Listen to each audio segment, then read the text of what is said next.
Allô et bienvenue à ce 17e épisode d'Histoire d'éco-communauté. À travers ce balado, on parle à différents acteurs du mouvement éco-communautaire québécois. Des gens en lien avec des éco-villages, éco-hameaux, co-habitats, communautés intentionnelles au Québec. Chaque communauté a son histoire et c'est ça que nous vous proposons de découvrir ensemble. Mon nom est Hugo et aujourd'hui notre invité c'est Benoît Leblanc. Bonjour, mon nom est Benoît Leblanc, et oui, bonjour Hugo, Yes, ça va bien Ben? ça va très bien. C'est cool. Merci d'être là. Merci d'être mon invité. Aujourd'hui, Martin, qui est habituellement avec nous, est en voyage au Costa Rica. Puis je pense que tu sais, le dernier épisode, là, je Oui, sais pas oui. si tu l'as écouté, c'est la retraite là, qui est commencée Ah, ok, depuis hier, ok. euh, Oh, celle qu'on wow, celle qu'on parlait. On commence quand même comme on commence d'habitude, pas de problème. avec tu sais, quelle énergie est-ce qu'on arrive et à cette discussion ce soir. Si vous voulez commencer, tu veux-tu commencer ou c'est moi qui commence? Non, je sais pas, moi. Ben oui, je vais y aller. Ok, Je vais y aller. je t'écoute. Puis moi à la job là, j'ai eu un gros mois là, Ok, ok, un gros mois et demi. Puis je suis content ce soir parce que j'ai le goût d'avoir du fun là. parfait. Je savais que ça serait le fun avec toi. Tu sais, t'as amené les lunettes, je savais que ça serait rigolo. Puis c'est ça, mon intention ce soir est vraiment, on a une belle discussion, on a du fun, puis je suis Ben, dans je ce suis bien mode-là. content. Moi aussi, ça va très bien. J'ai eu une très belle journée, je suis content. Beaucoup de nouveaux défis pour moi, encore et encore. Mais je suis content parce que même je commence à mettre mes priorités aux bonnes places. Mm. Puis dans ma vie. Puis, Ouais, je veux ouais. dire, j'ai deux enfants. Je suis pas dans le sens que j'ai un enfant de quasiment 2 ans, 1 an et demi. Puis j'ai un autre de 5 ans. Fait que c'est sûr que c'est des beaux défis. Mais c'est aussi de prendre du temps en famille, mais être capable de travailler aussi. Puis j'apprends un nouveau métier. Je deviens boulanger. Oui, Ouais, oui, je suis c'est le vraiment, fun. c'est nouveau. Ça fait juste 3 jours Ouais, que ouais, j'apprends. Je sais pas juste, ça fait pas juste 3 jours, mais je veux dire, j'apprends aussi mon travail à cette fille-là ouais, qui m'apprend son travail. Fait que j'apprends vraiment. à faire les achats pour l'éco-communauté au niveau de la cuisine, de la nourriture, du sanitaire. Fait que c'était un job que j'ai fait pendant 1 an ici, Ouais. mais cette année, mais j'ai déjà fait aussi quand j'avais 19 ans. Ok, tu Fait que l'avais ça déjà fait fait, avant. oui, j'avais fait, j'étais responsable de la cuisine juste avant de m'en aller aux États-Unis, vivre pendant quelque chose qui était supposé être 1 mois, qui est devenu Ouais. quasiment 30 ans. Ouais, ouais, on va y revenir, on va y revenir là-dessus. Ouais. D'abord, tu peux-tu te présenter un peu? T'as quel âge? C'est quoi ton occupation principale? Ben là, tu viens d'en parler. Oh, ouais, c'est correct. Mais moi, j'ai 50 ans. Fait que oui, c'est. Puis, ça fait depuis que j'ai 14 ans que je suis dans la communauté ici à Nord. Ouais. Je veux dire, j'ai, on a vraiment vécu plein de choses. J'ai passé, comme je vous dis, 30 ans aux Ouais. États-Unis à faire beaucoup d'apprentissage, de la vente, du marketing. J'ai fait beaucoup. J'aime beaucoup les gens. Je suis quelqu'un d'assez sociable d'habitude. Ouais.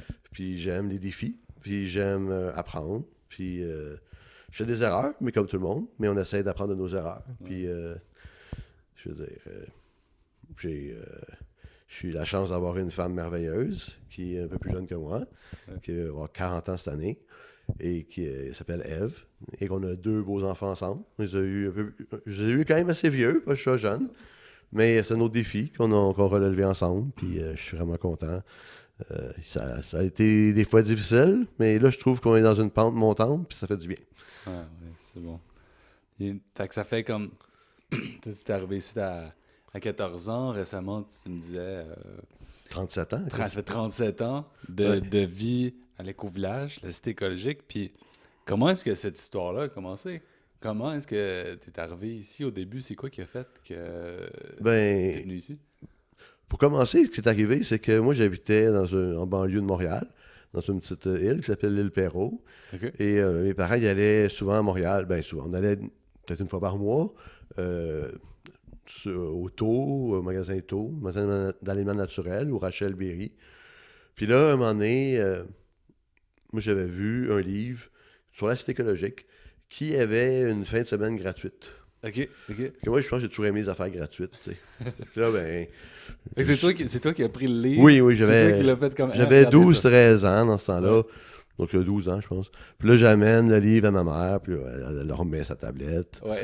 Puis là, je le ramène. Puis là, mon frère, il était content de l'avoir aussi. Il y avait comme... moi, j'avais vu... Il y avait 3 versions dans ce temps-là. Il y avait un rouge, un rose, puis un vert. Moi, le seul que j'ai vu, c'est le rouge. Ouais. Mais il y avait plein de belles photos. C'était pas juste la fête de semaine gratuite qui était intéressante. C'était... il y avait des belles photos des jeunes qui descendent dans une glissade. Il y avait des chalets, des adultes qui avaient l'air heureux. Ouais. Tout le monde qui dansait dans des champs. Disons... Moi, j'étais là, hey, wow, c'est cool, tu sais. Mais j'aimais l'école, puis j'étais bien où j'étais, là. C'est juste que c'était comme, oh, ça serait une nouvelle vie différente. Puis c'est ça, puis mes parents, ils ont accepté, à force qu'on les convainque, puis qu'on en parle, d'aller à la fin de semaine gratuite. Ouais, toi et ton frère, là. Ouais, mon frère puis moi. Ok. Puis on a beaucoup aimé ça. On a rencontré plein de jeunes de notre âge, plus jeunes, plus vieux. Puis c'était vraiment une belle énergie qu'il y avait ici. Puis là, ben, on a aimé notre fin de semaine, mais à un moment donné, ben, on s'en va, puis... On en reparle un peu mes parents, mais ça devait comme rester là. Mais à un moment donné, les gens d'ici, ils étaient en train de bâtir un gros bâtiment, la maison des jeunes ici. Ouais. Puis il y avait besoin d'aide. Ok. Puis là, ils ont appelé tous les gens qui étaient venus visiter pour les inviter comme à venir aider. Fait que mes parents, je pense qu'ils ont accepté. Ils savaient qu'on aimait ça. Ouais. Fait qu'on est venu comme, je pense, une autre fin de semaine ou peut-être une fin de semaine allongée. Je me souviens pas les détails, mais je sais que là, c'est sûr que là, on a reconnecté encore plus. Ouais. Puis là, ben... Ils nous ont parlé qu'il y avait à avoir un camp d'été. L'été qui s'en venait. C'était l'hiver qu'on est venu. C'était, je pense, la fin de l'année. C'était l'hiver. Ok. Puis on avait habité à Maison des Jeunes, justement, dans des bâtiments, des locaux qui n'étaient même pas finis. Je pense que c'était avec Denis Hull dans ce temps-là. Puis après ça, il avait parlé d'une possibilité d'un camp d'été. Puis qu'il fallait... ça coûtait tant, un montant X. Ouais. Puis là, mes parents m'avaient dit, ah, OK, si vous voulez y aller, parce que ça, on en parlait beaucoup, ils ont dit, ben, ramassez l'argent pour payer votre camp d'été, puis si vous le ramassez, ben, vous irez. Tu sais. Ok. Fait que, Mais c'était en quelle année, ça? c'était en 85, 86, Ok. peut-être 86. On est arrivé, nous, on a déménagé en 87, fait que d'après moi, c'est 86. Ok. C'est un an. Mais je peux me tromper dans les dates, là, je Ouais, sais pas. à peu près. Ouais. Mais c'est ça. Donc, mon frère et moi, on était très motivés. Ce qu'on a fait, c'est que quand on était venu ici, justement, on avait... Mon frère, il avait appris à faire du pain avec quelqu'un qui habitait ici. Puis, on avait appris à faire des salades, d'autres affaires, mais lui avait appris à faire le pain. Ouais. Fait que là, nous, on a décidé de faire des étiquettes de pain, puis des imprimés à dactylo, de tout dactylo à ce temps-là, parce qu'on n'avait pas de photocopieur. Puis, à chaque pain, j'écrivais dans le dactylo les ingrédients, ce qu'il y avait dedans. Puis, on mettait dans un sac de plastique, dans un sac de papier. Puis là, ben, moi, je vendais les pains, puis mon frère, il les faisait. Ok. Puis là, ben, on a fait de l'argent avec ça. Là, on a réussi à ramasser l'argent qu'on avait besoin. Je ne sais pas c'était quoi le montant, c'est pas très grave, mais je sais qu'ici, ça avait beaucoup impressionné les gens, là, tu sais, mais pour nous, ben, on voulait le faire, fait qu'on voulait venir, puis donc on est allé, puis on a trippé, puis ça a commencé comme ça, puis tu sais, mes parents ont vu qu'on aimait ça. C'était pas pour eux, en partant, je pense pas qu'ils seraient venus ici. Ils ont comme décidé d'embarquer dans l'aventure. Ouais. Ils sont pas restés très longtemps, mais pour moi, le temps est tellement vague parce que les premières années, ça a été sûrement quelques années, mais pour moi, c'était comme très long parce que c'est comme j'ai vécu beaucoup de choses. Tu sais. Ouais. Mais aussi, quand on est jeune, le temps il passe plus lentement, puis plus tu vieillis, comme plus le temps il passe vite, là. C'est ça. Puis, fait que, mettons, tes parents, mais ils sont venus, ils ont été membres ici, Oui. puis après ça, ils ont quitté. Oui, c'est ça. Mais ma mère a été très malade. Elle a eu une tumeur au cerveau. Ok. Puis aussi, ben, c'est ça. Fait que c'était... C'est ça. Il y a eu des périodes plus faciles ou plus difficiles. Je veux dire, on a eu plusieurs vagues ici à la Cité écologique. J'ai eu des périodes plus difficiles. Puis, je veux dire, mes parents sont partis pas nécessairement au meilleur moment. Ouais. C'était une période très difficile. On était sur le bord de la faillite. Ça commençait à aller moins bien. Nous, les jeunes, on l'a jamais vraiment senti. Je veux dire, on aidait partout ce qu'on aidait. Moi, je me souviens qu'on a construit des serres de verre, d'hectares de serres de verre, on tripait, on avait un jardin, on était en pédagogie, on a fait des pièces de théâtre à l'école, on faisait Stop Pollution, qui était une pièce sur l'environnement. Je veux dire, on a fait plein de choses. Pour moi, c'est comme si c'était 5-6 ans dans une. Je veux dire, on a passé tellement de choses en très peu d'années que nous, on tripait, puis moi, j'étais plus vraiment chez mes parents. Fait que pour moi, j'avais pas la même réalité que mes parents y avaient. Donc, j'ai comme un peu déconnecté de ça. Là. Ouais. Fait que les autres, ils ont parti, mais ils sont pas partis loin, ils sont juste partis ici. Ils Oui, habitent-tu oui. dans le rang depuis ce temps-là? Oh oui, ils sont toujours restés proches, là. Ils sont à 5 km d'ici. Ouais, C'est c'est sur le ça. même rang qu'on est, sur le rang Ouais, 8. c'est ça. Mais dans le fond, il s'appelle le chemin Richer, mais c'est une extension du rang 8. Ouais.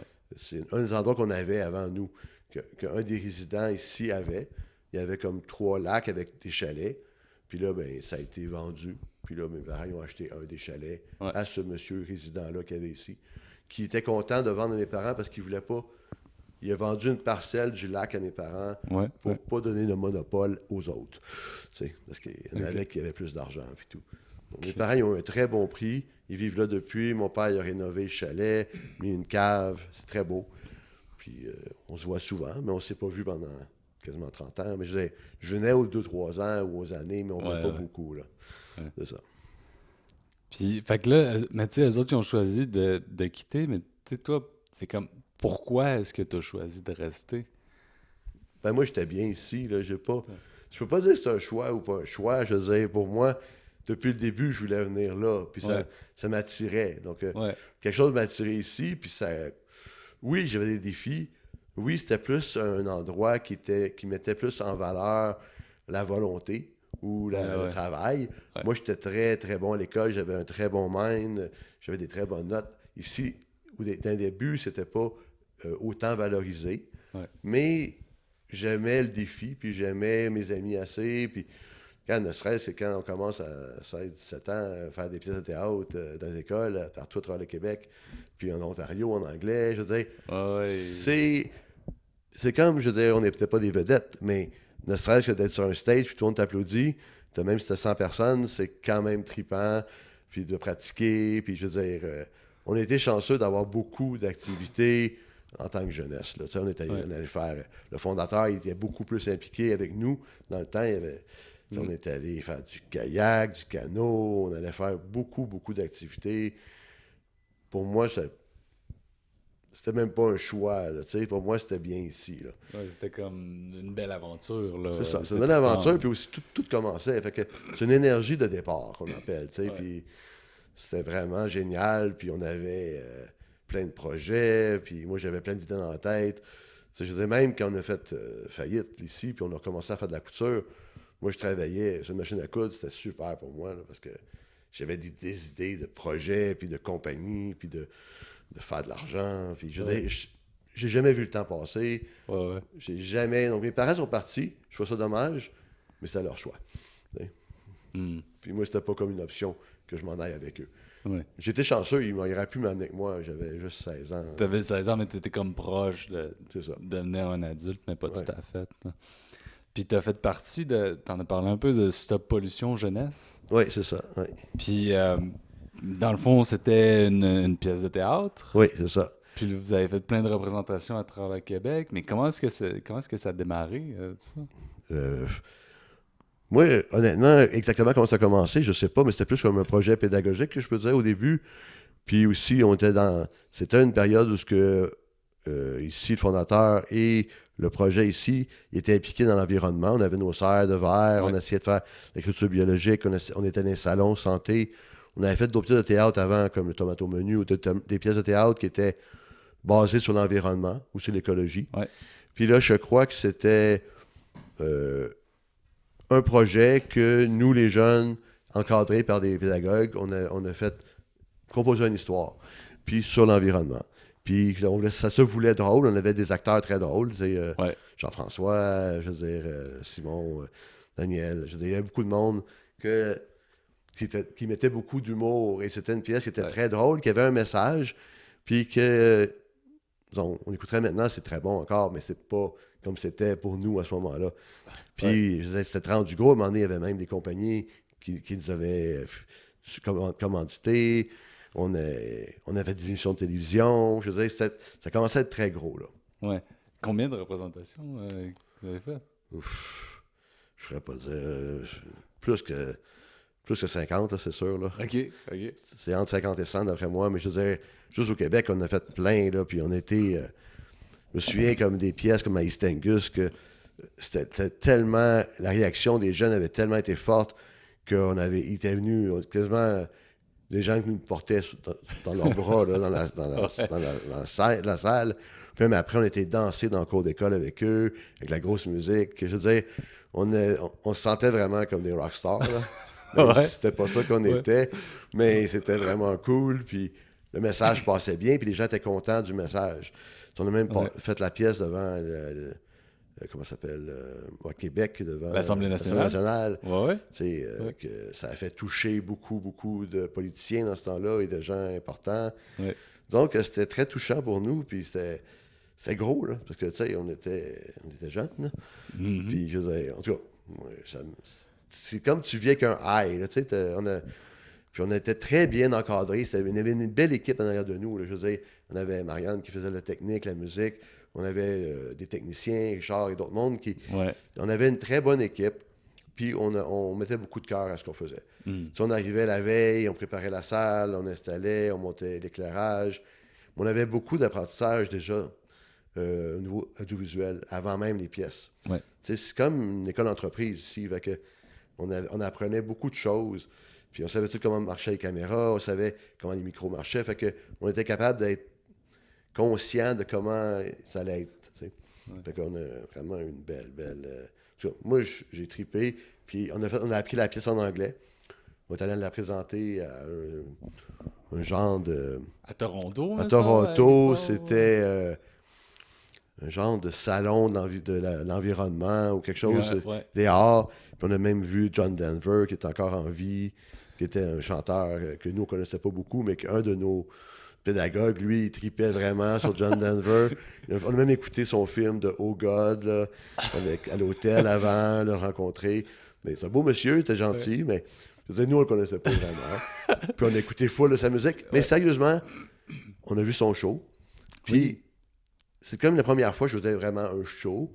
Puis même si tu ne tripes pas sur le chanteur, de voir un show live, ça te donne une vibe, ça te donne de quoi, comme des jeunes qui viennent nous voir en spectacle. Je ne peux pas dire que c'était nos meilleures performances de spectacle, mais je veux dire, on les a fait plusieurs fois, avec des fois 4-5 personnes dans la salle. Mais on avait appris en anglais, puis on avait des gens qui avaient aidé à traduire, des jokes un peu quand même intéressants, mais... Ça a été une belle expérience. On a visité Toronto, on est allé voir les musées, on est allé faire des vidéos à Tour du CN. Plein d'affaires tripantes qu'on a faites. Fait qu'il nous restait de quoi. Puis ça nous a appris à faire l'anglais aussi. C'est passé notre gêne, puis c'est ça. C'est quoi ton plus beau souvenir de l'époque Stop Pollution? Ben, nos plus beaux souvenirs, je pense, c'est notre équipe, notre comment on se tenait tout ensemble, puis comment est-ce qu'on s'encourageait, puis qu'on s'entraidait, puis qu'on formait une équipe. Là.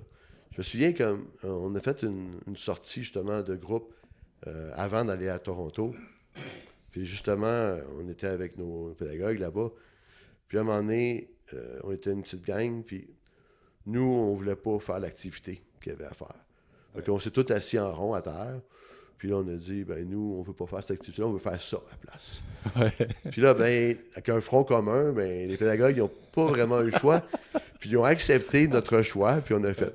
Il y a peut-être eu 2-3 personnes que les autres sont allés faire l'activité, qui était, je pense, d'aller sur un bateau dans les chutes Niagara. Mais ça ne nous intéressait pas, nous autres, de faire ça. Tu vois, avec l'imperméable en plastique, proche des chutes, puis là, tu te fais mouiller. On n'est pas allés. Il y en a 2-3 qui sont allés. Mais les autres, on est tous allés, je pense, à un parc d'attractions, tu sais, genre... C'était cool. Mais c'était le fun. Je veux dire, on a eu beaucoup de temps ensemble. Puis moi, je me souviens, même les salons d'environnement qu'on a fait en tant qu'équipe, je veux dire, même avant que j'arrive ici, parce qu'à un moment donné, justement, une autre affaire qui me rapprochait avec ici, c'est qu'à un moment donné, il allait faire le salon à Montréal. Un gros salon, il mettait une serre de verre ou quelque chose. Puis là, ben, les jeunes, ils avaient besoin d'une place pour coucher. Puis là, ben, ils avaient demandé s'ils pouvaient venir coucher chez nous. Puis là, ben, toute la gang, mes nouveaux amis étaient tous là, puis j'avais vraiment trippé. Puis on a fait plusieurs salons comme ça, puis je me souviens une fois justement qu'on était toute la gang, puis on mangeait quand même très, très santé ici. Puis là, il nous a fait comme lunch des sandwichs de pain de blé entier avec de la luzerne puis du végé croton, que dans ce temps-là, c'était pas très appealing pour nous. C'était pas très tentant. Puis je me souviens, toute la gang, on s'est dit, regarde, on va les prendre, on va les vendre aux gens qui viennent visiter le kiosque. Puis là, on les a tous vendus à des bons prix quand même, assez d'argent quand même. Ouais. Puis là, après ça, ben, on a pris l'argent, on s'est acheté de la pizza. C'était un peu comme un peu rebelle comparé aux valeurs qu'on avait, mais c'est à la fin de la journée, personne ne nous avait vus, puis on a mangé de la pizza. On avait vraiment quand même, sérieux, on avait du plaisir, on a tout appris, on faisait toutes les visites guidées. Dans le temps, on faisait les visites guidées ici, là-bas, on parlait du projet, on le connaissait, puis c'était notre fierté, là, c'est encore notre fierté, mais je veux dire, c'était ça notre travail, je veux dire, de montrer c'était quoi, puis visiter, aller voir les serres. Mais tu sais, t'imagines, tu as 15, 16, 17 ans, puis tu montes un hectare de serre, un hectare de serre de verre. Qui a coûté comme 2 millions à construire. Là. Puis que les adultes nous laissent faire comme un grand jeu de mécano, genre mais énorme, là, tu sais, puis qui nous laissent faire ça, puis c'est trippant, là. Tu sais, de A à Z, on est parti, il n'y avait rien, puis on le fait, puis on habitait même dans un chalet en haut, qui existe encore, où que des gens y habitent maintenant, que quelqu'un faisait à manger pour nous, là.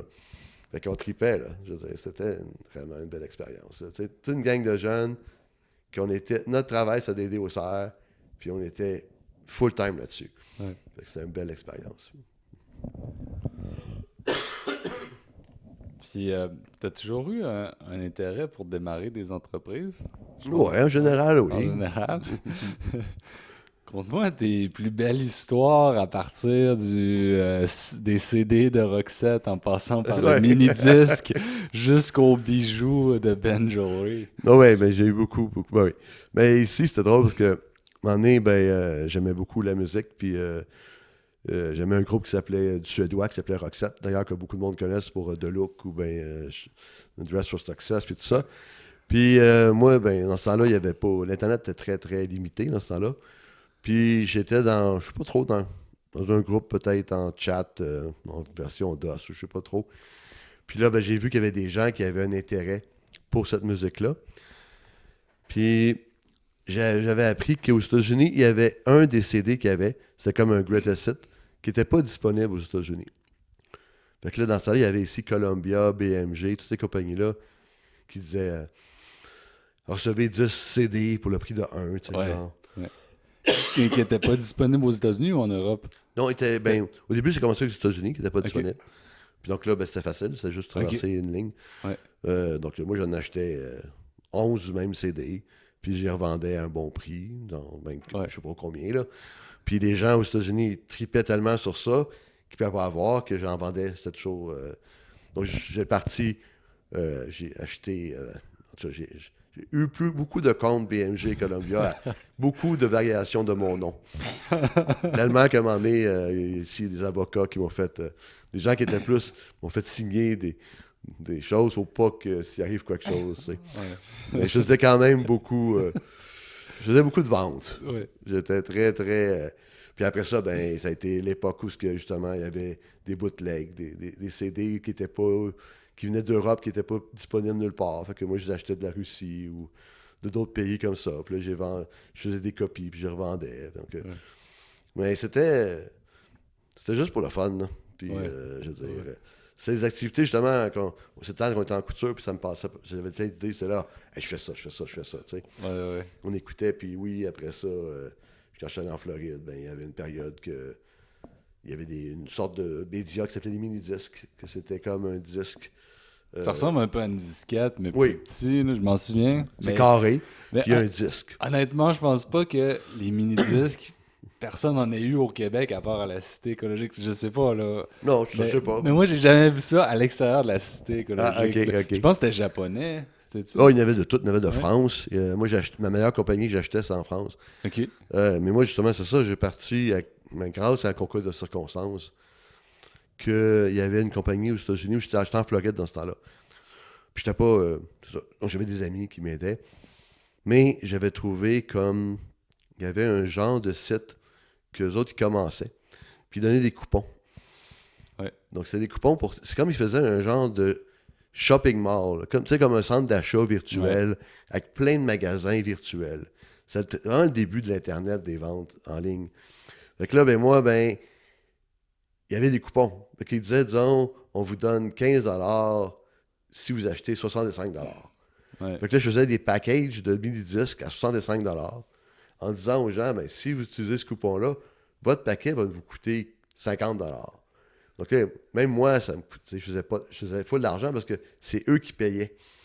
Ok. Nous, on n'avait Ouais. aucune pénalité à ça. Fait qu'à chaque fois qu'ils sortaient un nouveau coupon, moi, je sortais un nouveau produit qui faisait exactement le montant. OK. Fait que ça a été. À un moment donné, après peut-être un an, ils ont bien vu ils ont bien vu la game, là. Puis ils ont arrêté de faire ça. Mais j'ai fait assez d'argent. Tu sais, je faisais beaucoup d'argent quand même, là, peut-être 25-30 000 $, là, je veux dire, honnêtement. Ouais. Pour l'époque, c'était très bon pour moi, là. Mais j'en ai déjà arrêté parce que c'est ça, c'est comme.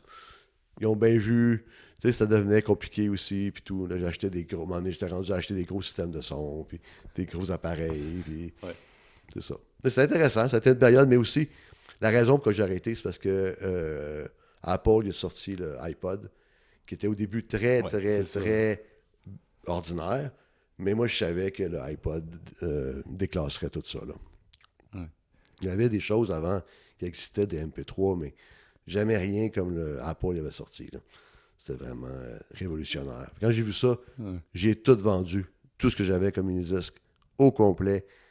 Puis j'ai investi dans les iPods. Ouais. Parce que le mini-disque, dans le fond, c'était comme à la fois une cassette, là. Une Ouais, cassette audio, mais aussi un CD. ouais. Fait que, parce que tu pouvais enregistrer dessus. Tu fais effacer à Tu volonté. pouvais effacer puis enregistrer, mais t'avais une bonne qualité, là. Oui, c'est très bonne qualité. La seule chose, c'était en temps réel au départ. Au départ, quand j'ai commencé, c'était en temps réel. Fait que c'est sûr que c'est comme enregistrer sur une cassette, dans le fond. Ouais. Puis le disque était protégé. C'était vraiment génial, sauf que à un moment donné, à la fin, il commençait à perdre de qualité parce que là, tu commençais à pouvoir aller plus rapidement. On commençait à imiter un peu le MP3. Ok. Commençait les gens, c'était plus du. Puis à un moment donné, il y a eu du digital, il y avait de l'analogue, mais honnêtement, moi, je savais que c'était une question de temps, là. Je veux dire, j'aime encore le concept. Je veux dire, sérieusement, si j'avais juste ça à faire, c'est le fun d'avoir plein de petites cassettes à 90 minutes ou 100 minutes que tu peux mettre. Ouais, ouais. Mais maintenant, avec le téléphone, les iPhones ou même les Samsung ou tous les téléphones, ils ont de la musique. Ouais, c'est ça, avec Spotify, Puis on est ça, rendu puis ailleurs. aussi le streaming, là, Ouais. ça a tellement évolué. Mais j'aime encore avoir ma musique dans mon téléphone. Puis, puis là, ben, quand est-ce que t'es parti en Floride? Puis, parce que, tu sais, il y a probablement que pas beaucoup de gens qui savent ça, mais la Cité écologique, on a eu une branche un moment donné en Floride Mhm. parce qu'on avait une entreprise qui s'appelle Keops International, qu'on a encore aujourd'hui. Ouais. Puis c'est la plus grosse entreprise de l'éco-village. Puis bon, c'était plus facile de shipper directement à partir des États-Unis pour shipper aux États-Unis. Fait qu'on a toujours eu l'intérêt pour avoir un pied à terre aux États-Unis pour cette entreprise-là, mais aussi pour, comme, des fois, que les gens de l'éco-village puissent aller prendre des vacances dans le sud. Oui, oui. Mais moi, au début, je travaillais encore en couture. Non, non, c'est pas vrai. C'est des vieux souvenirs. Ouais. Euh, Moi, j'ai fait la couture longtemps. Puis après ça, je me souviens que un de mes amis, s'appelait Patrick, il avait fait un marché, un genre de petite épicerie, ici, dans le fond, ou c'est dans le bâtiment qu'on est ici. Ouais. Il avait fait un genre d'épicerie. Puis là, à un moment donné, pour des raisons X, Y, Z, il ne pouvait plus s'en occuper. Donc là, je m'en suis occupé. Puis j'ai fait rouler quand même beaucoup la business ici. J'aimais beaucoup l'expérience. J'allais avec mon ami Daniel à Montréal. On allait en vendre, on achetait des produits, on vendait. C'était pas un gros profit, c'est plus comme un service communautaire. Ouais. Mais c'était vraiment trippant, là. Pour les gens Oui. de la communauté. Oui, on vendait pas au. Ben, si des gens venaient visiter, on pouvait leur vendre, là. OK. Puis c'était des très bons prix parce qu'on faisait vraiment pas le prix du magasin. Mais tu sais, je me souviens même que le gars de Chip, là, il venait, je pense que c'est Humpty Dumpty. Puis là, à un moment donné, j'avais vu dans son camion qu'il y avait plein de boîtes. Puis là, j'étais là, c'est quoi ces chips-là? J'ai dit, sont-ils plus bons? C'est quoi? Il dit, non, ils sont encore bons pour une semaine ou deux. J'ai dit, mais pourquoi? Il dit, on n'a pas le choix de les ramasser quand ils sont rendus avant 2 semaines. Ouais. J'ai dit, ben là, c'est plate, c'est du gaspillage, là. Ouais. Faites quoi avec ça? Il dit, on les jette, on les tombe dans une place. J'ai dit, aïe, aïe, comment tu m'effraies? Tu sais, puis là, il dit, je vais faire tel prix. Tu sais, c'était vraiment pas cher. Fait que là, moi, ben, à un moment donné, j'achetais juste des chips comme ça. Ouais. Tu sais, donc, on avait un rack, puis c'était Je dis au monde, ben, si vous en voulez, il faut les prendre tout de suite puis les manger tout de suite. Ouais. Mais c'était un prix Très dérisoire. bas, très bas. Très bas. Ouais. Donc, j'ai commencé, dans ce temps-là, il n'y avait pas beaucoup de choses de même dans les épiceries, mais là, je le vois de plus en plus qui ont ce genre de phénomène-là, plus là, qui vendent des choses à rabais, des ventes rapides, qu'on appelle. Ouais. Mais non, ça, j'ai eu ça. Après ça, j'ai repris la cuisine ici pour la communauté. J'étais comme responsable de la cuisine pendant 1 an et demi à peu près. Puis à un moment donné, on m'a offert d'aller aider en Floride Keops, que je connaissais pas du tout. Mais c'est Ok. pas vrai. J'avais travaillé un petit peu à Keops avec Jonathan, qui était lui qui avait qui avait commencé la compagnie de Commencer, verre. ouais, les trucs. Dans ce temps-là, c'est des produits de verre. Là. Dans ce temps-là, Keops, c'était juste des pyramides en verre, des portes en sang, des porte-lampions. C'était tous des produits en verre. Il y avait quasiment, je pense qu'il n'y avait rien encore. Ouais. Ils représentaient des lignes d'autres compagnies, mais c'était juste des produits en verre. Ouais. Puis là, ils commençaient à avoir un warehouse, ça s'appelle, un entrepôt Ouais. en Floride. Ils m'ont aidé 1 mois. Puis là, j'ai fait une petite valise, je suis allé, mais finalement, je suis jamais revenu.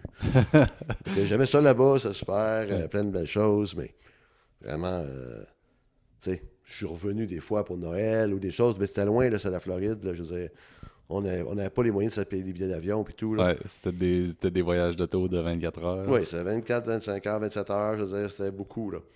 Fait que ça a été processus, mais moi, je veux dire, honnêtement, oui, j'avais une petite amie ici que je vais laisser pour 1 mois. Finalement, ben, j'ai laissé pour toujours. Mais non, mais on est encore Ouais. amis, on se côtoie, mais je veux dire, tu sais, c'est sûr, quand les relations à distance, c'est pas toujours le best. Puis c'est ça. Mais je veux dire, sérieusement, je regrette pas. Ça a été une autre belle expérience de ma vie. J'étais quasiment 10 ans en Floride avant qu'on déménage plus proche. Ouais, à Colebrook, là, Ouais, en 2003. Là. les dates, là, moi, je suis pas toujours très bon, là. Mais ça a été, non, non, ça a été des belles années. Puis, t'as- puis après ça, à Colebrook, c'était quoi, tu sais, la différence? Parce que là, c'était... euh, dans le fond, un moment donné, ce qu'on a fait, c'est qu'on a pris l'entrepôt, la compagnie là-bas, puis on l'a amené à une ville qui est beaucoup plus proche des lignes, qui est à 2 heures D'ici, oui. d'ici. Donc, on fait juste traverser la frontière au New Hampshire, puis on est rendu là. Après ça, la vie à Colebrook, ça ressemble à quoi? Moi, je veux dire, en premier, je veux dire, moi, quand j'étais en Floride, j'étais quand même plusieurs années à travailler dans l'entrepôt, à faire du travail de bureau, travailler dans le catalogue. Mais à un moment donné, je suis devenu vendeur pour Keops. Donc, je traversais les États-Unis, j'étais tout l'Indiana, le Michigan, le Kentucky. Donc, j'ai été vendeur. Puis, éventuellement, oui, on a déménagé au New Hampshire, à Ouais, Colebrook, ouais, ouais. une belle petite ville. Puis, ça ressemblait à quoi? C'était un gros changement. Tu sais. Mais on était content d'être plus proche Ouais, de l'autre communauté d'ici, dans le Nord. Mais c'est sûr que, qu'on le veuille ou non, où on était en Floride, c'était chaud toujours. C'est sûr ouais, que c'était trop chaud l'été, mais c'était quand même bien proche de tout. Tu sais. On avait une proximité des cinémas, des centres d'achat. ouais, Tu sais, on avait... Mais honnêtement, on était rendu là, puis je pense que c'était le fun que on... Il y avait quand même beaucoup de plus en plus d'ouragans, puis de choses qui arrivaient chaque année. ouais, Que on n'a pas été, on a été très chanceux, il n'y a rien eu de grave, mais c'est toujours quand même une inquiétude que, à un moment ouais, donné, ouais. tout se fait dévaster ou que tu perds tout. À un moment donné, on avait quand même. Puis, puis moi, ben, quand j'étais aussi, je travaillais pour Kia pendant tout ce temps-là. Quand j'étais en Floride, j'ai été justement un des premiers à aller en Inde pour chercher de nouveaux produits. On a commencé à importer nos propres produits. Ouais. Le Kia, c'était plus juste du verre. C'était rendu vraiment le nouvel âge. Les portes en sang, les boîtes de bois, des choses ethniques. Beaucoup, beaucoup. On commençait à aller dans un marché. Puis on avait vraiment des personnes qui sont encore ici, mais qui ont vraiment investi beaucoup de temps pour développer le marché. Ouais. Puis moi, j'ai développé aussi. De mon bord, j'étais 15 ans vendeur, mais il y en a qui ont été encore plus longtemps que moi. Puis moi, ben, j'ai eu la chance de... On m'a demandé si j'allais en Inde pour voir notre fournisseur. C'était un beau défi d'aller 5 semaines en Inde. Ouais, quand même. Passer, c'est des gens qui ont une autre mentalité, une autre façon de vivre, une autre... Mais j'étais très content de l'avoir vécu. Sauf qu'honnêtement, je sais, j'en ai.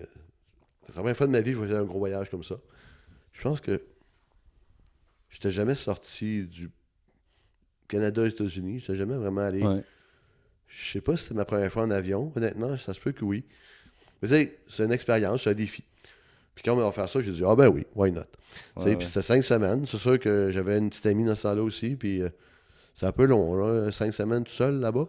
Mais c'est un beau défi. Puis je faisais des photos, puis je faisais des reportages. Puis j'étais content de. Tu sais, c'était très, très, très basique dans ce temps-là, les caméras digitales, c'était pas ce que c'est aujourd'hui. Tu sais, puis il n'y a pas Ouais. d'Internet aussi bon. Mais c'était une très belle expérience. J'ai eu des grosses peurs. Je veux dire, le fournisseur qu'on avait, il était pas très, très organisé. Ouais. Il faisait affaire avec plein de petites familles ou de gens, plein des endroits qui étaient un petit peu. Tu sais, genre que. Il y avait pas. Disons qu'à un moment donné, cet endroit-là, le gouvernement ou l'État disait ah, c'est trop polluant ce que vous faites, vous pouvez pas rester ici. Fait que Ouais. là, il déménageait comme un bloc plus loin pour OK. pouvoir avoir le droit de continuer à faire ce qu'il faisait. D'accord. Puis c'est souvent des endroits un peu pas très propres, puis tu sais, que les fils électriques qui étaient à nu dans les airs, que tu descends des marches, puis que tu sais, il y avait beaucoup de. À un moment donné, quelqu'un m'a amené dans une moto, on passait à travers des foules, puis les gens, ils voyaient un blanc, puis j'étais pas très blanc, j'étais foncé, mais je veux dire, Ouais. ils voient que je suis pas d'eux autres, Moins foncé que. puis ils te font Ouais. tout comme. Ils t'attaquent pas, mais ils sont super proches de toi, là. Ouais. Je veux dire, moi, à un moment donné, t'as des vaches sacrées aussi, partout, plein d'affaires que faut pas que tu touches, faut pas que tu avances, le monde arrête. J'ai plein d'expériences comme ça, comme juste un de nos fournisseurs. Le fournisseur, justement, un moment donné, il vient un matin, puis il était tout triste, puis ça. Puis il dit, mon oncle, il vient de mourir. OK. Là, je dis, OK. Puis là, il dit, ben là, on arrête tout. Ici, on travaille plus. On s'en va, tu viens avec nous, on s'en va dans le Rajasthan en train. On part ce soir, puis on s'en va prendre les cendres, puis les mettre dans un endroit dans le désert. OK. Puis là, ben, vu que tu es avec nous, tu n'as pas le choix, faut que tu viennes avec nous. Ouais. Là, je dis, OK. Donc là, tu s'en Ouais. va, puis c'était Euh, comme en ce moment. Je veux dire que le Pakistan, c'était pas très, très. Rajasthan, c'est proche du Pakistan.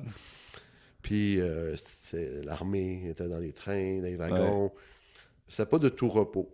Ouais. Mais honnêtement, c'était une très belle expérience. J'ai adoré le désert. J'ai fait des choses que si j'avais été un petit peu plus conscient, j'aurais peut-être pas fait, là. Ouais. C'est comme d'arriver dans un temple des rats, que tu as des millions, aussi des milliards de rats que tu vois. Puis là, ils disent de marcher à travers les rats pour aller voir les offrandes, donner une offrande au milieu. Ouais. Puis c'est une genre de grosse fontaine avec du lait qui coule. Puis les gens y amènent des petites gâteries pour les rats. OK. Parce que les rats sont là dans ce temple-là parce qu'ils ont protégé le village. Ils ont sauvé. Donc là, le peuple a construit un temple pour les rats. OK. OK.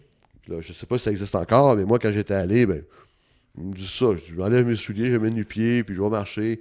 Il dit, si tu vois un rat blanc, ça porte chance. Tu sais. Je n'ai OK. pas vu, mais je suis revenu, puis j'étais tout correct. Il y en a qui m'ont dit, quand je suis revenu, quand j'ai conté des histoires, ils ont dit, ben, t'as putain mort, puis tout, mais j'ai pas pensé à ça. Là. C'est Ouais. quand je l'ai vécu, c'était magique, là, tu sais, puis au-dessus, il y a une toile, c'est comme un genre de net pour que les oiseaux viennent pas manger les rats, justement. OK. C'était assez impressionnant, comme, tu sais, plein de choses comme ça, ou bien des gens que j'ai rencontrés, euh, pas qui prêchaient, mais je veux dire, qui enseignaient dans le désert. Puis là, ben, ils voient un Américain, ils veulent nous parler, fait qu'ils disent, ben, amenez-le ici. C'est comme quand on a des gens ici qui font des spectacles ou quelque chose, ou une présentation, mais ils voient quelqu'un d'un autre pays, ben, Ouais. venez, puis là, elle veut me rencontrer, elle me parle, elle dit, tu viens de où? J'ai des États-Unis. Elle dit, ah ben, moi, ce que je vois pour toi, c'est que faut que tu arrêtes de manger de la viande. Tu sais. Je OK. dis, ah, OK. Je dis, peut-être, tu sais. On verra, là, tu sais. Je sais pas que j'étais un grand mangeur de viande, mais j'aime ça avoir la liberté de choisir. Mais il paraît que c'est une personne très connue, mais je la connaissais pas, là, tu sais, comme. Puis je dis, mais ça a été toutes plein de belles choses qui étaient faites, mais inattendues, tu sais. Parce que je n'étais pas supposé d'aller là. Ouais. Puis je vais dire, honnêtement, les produits qu'on a achetés de ce gars-là, je pense que c'était le premier et dernier container qu'on a fait de lui. Là. C'était n'importe quoi. C'était pas de la qualité. Après, on a évolué, puis on a vraiment trouvé des meilleurs fournisseurs, puis des nouvelles. Mais ça a été un voyage unique. Et un des premiers qui a fait que j'ai continué dans d'autres choses, justement. Ouais, T'sais. mais t'es retourné plusieurs fois en Inde Oui, je suis après, là? retourné pour une de mes compagnies de bijoux Ouais. que j'ai commencé en 2010, je pense. OK. Mais j'étais vendeur pendant 15 ans, fait que c'est sûr que un moment donné, je cherchais de quoi euh, comme à offrir à mes clients de Kiops. Ouais. On avait comme d'autres compagnies qu'on vendait, mais c'était une commission de 10-15% qu'on avait. Whatever, on avait une commission qui était intéressante, mais c'était sur les choses qu'ils recevaient d'eux autres. Ouais. Puis Kiops, c'est pareil, je veux dire, on était pas beaucoup BO, mais quand même, tu vendais 1000$, tu chipais 800, ben, c'était quand même 200$, il n'y avait pas de commission dessus. Là. Puis nous, on faisait pas l'argent vraiment, c'était pour la communauté. Mais j'avais quand même, j'avais vraiment un désir de vendre plus. Puis à un moment donné, ben, on a eu une ligne des États-Unis, que c'était une ligne qui s'appelait Pisterstone Jewelry, que c'était des bijoux. Puis moi, j'étais un bon vendeur, mais je n'étais pas le meilleur dans ce temps-là, de Kiops. Il y en avait d'autres, mais beaucoup meilleurs que moi.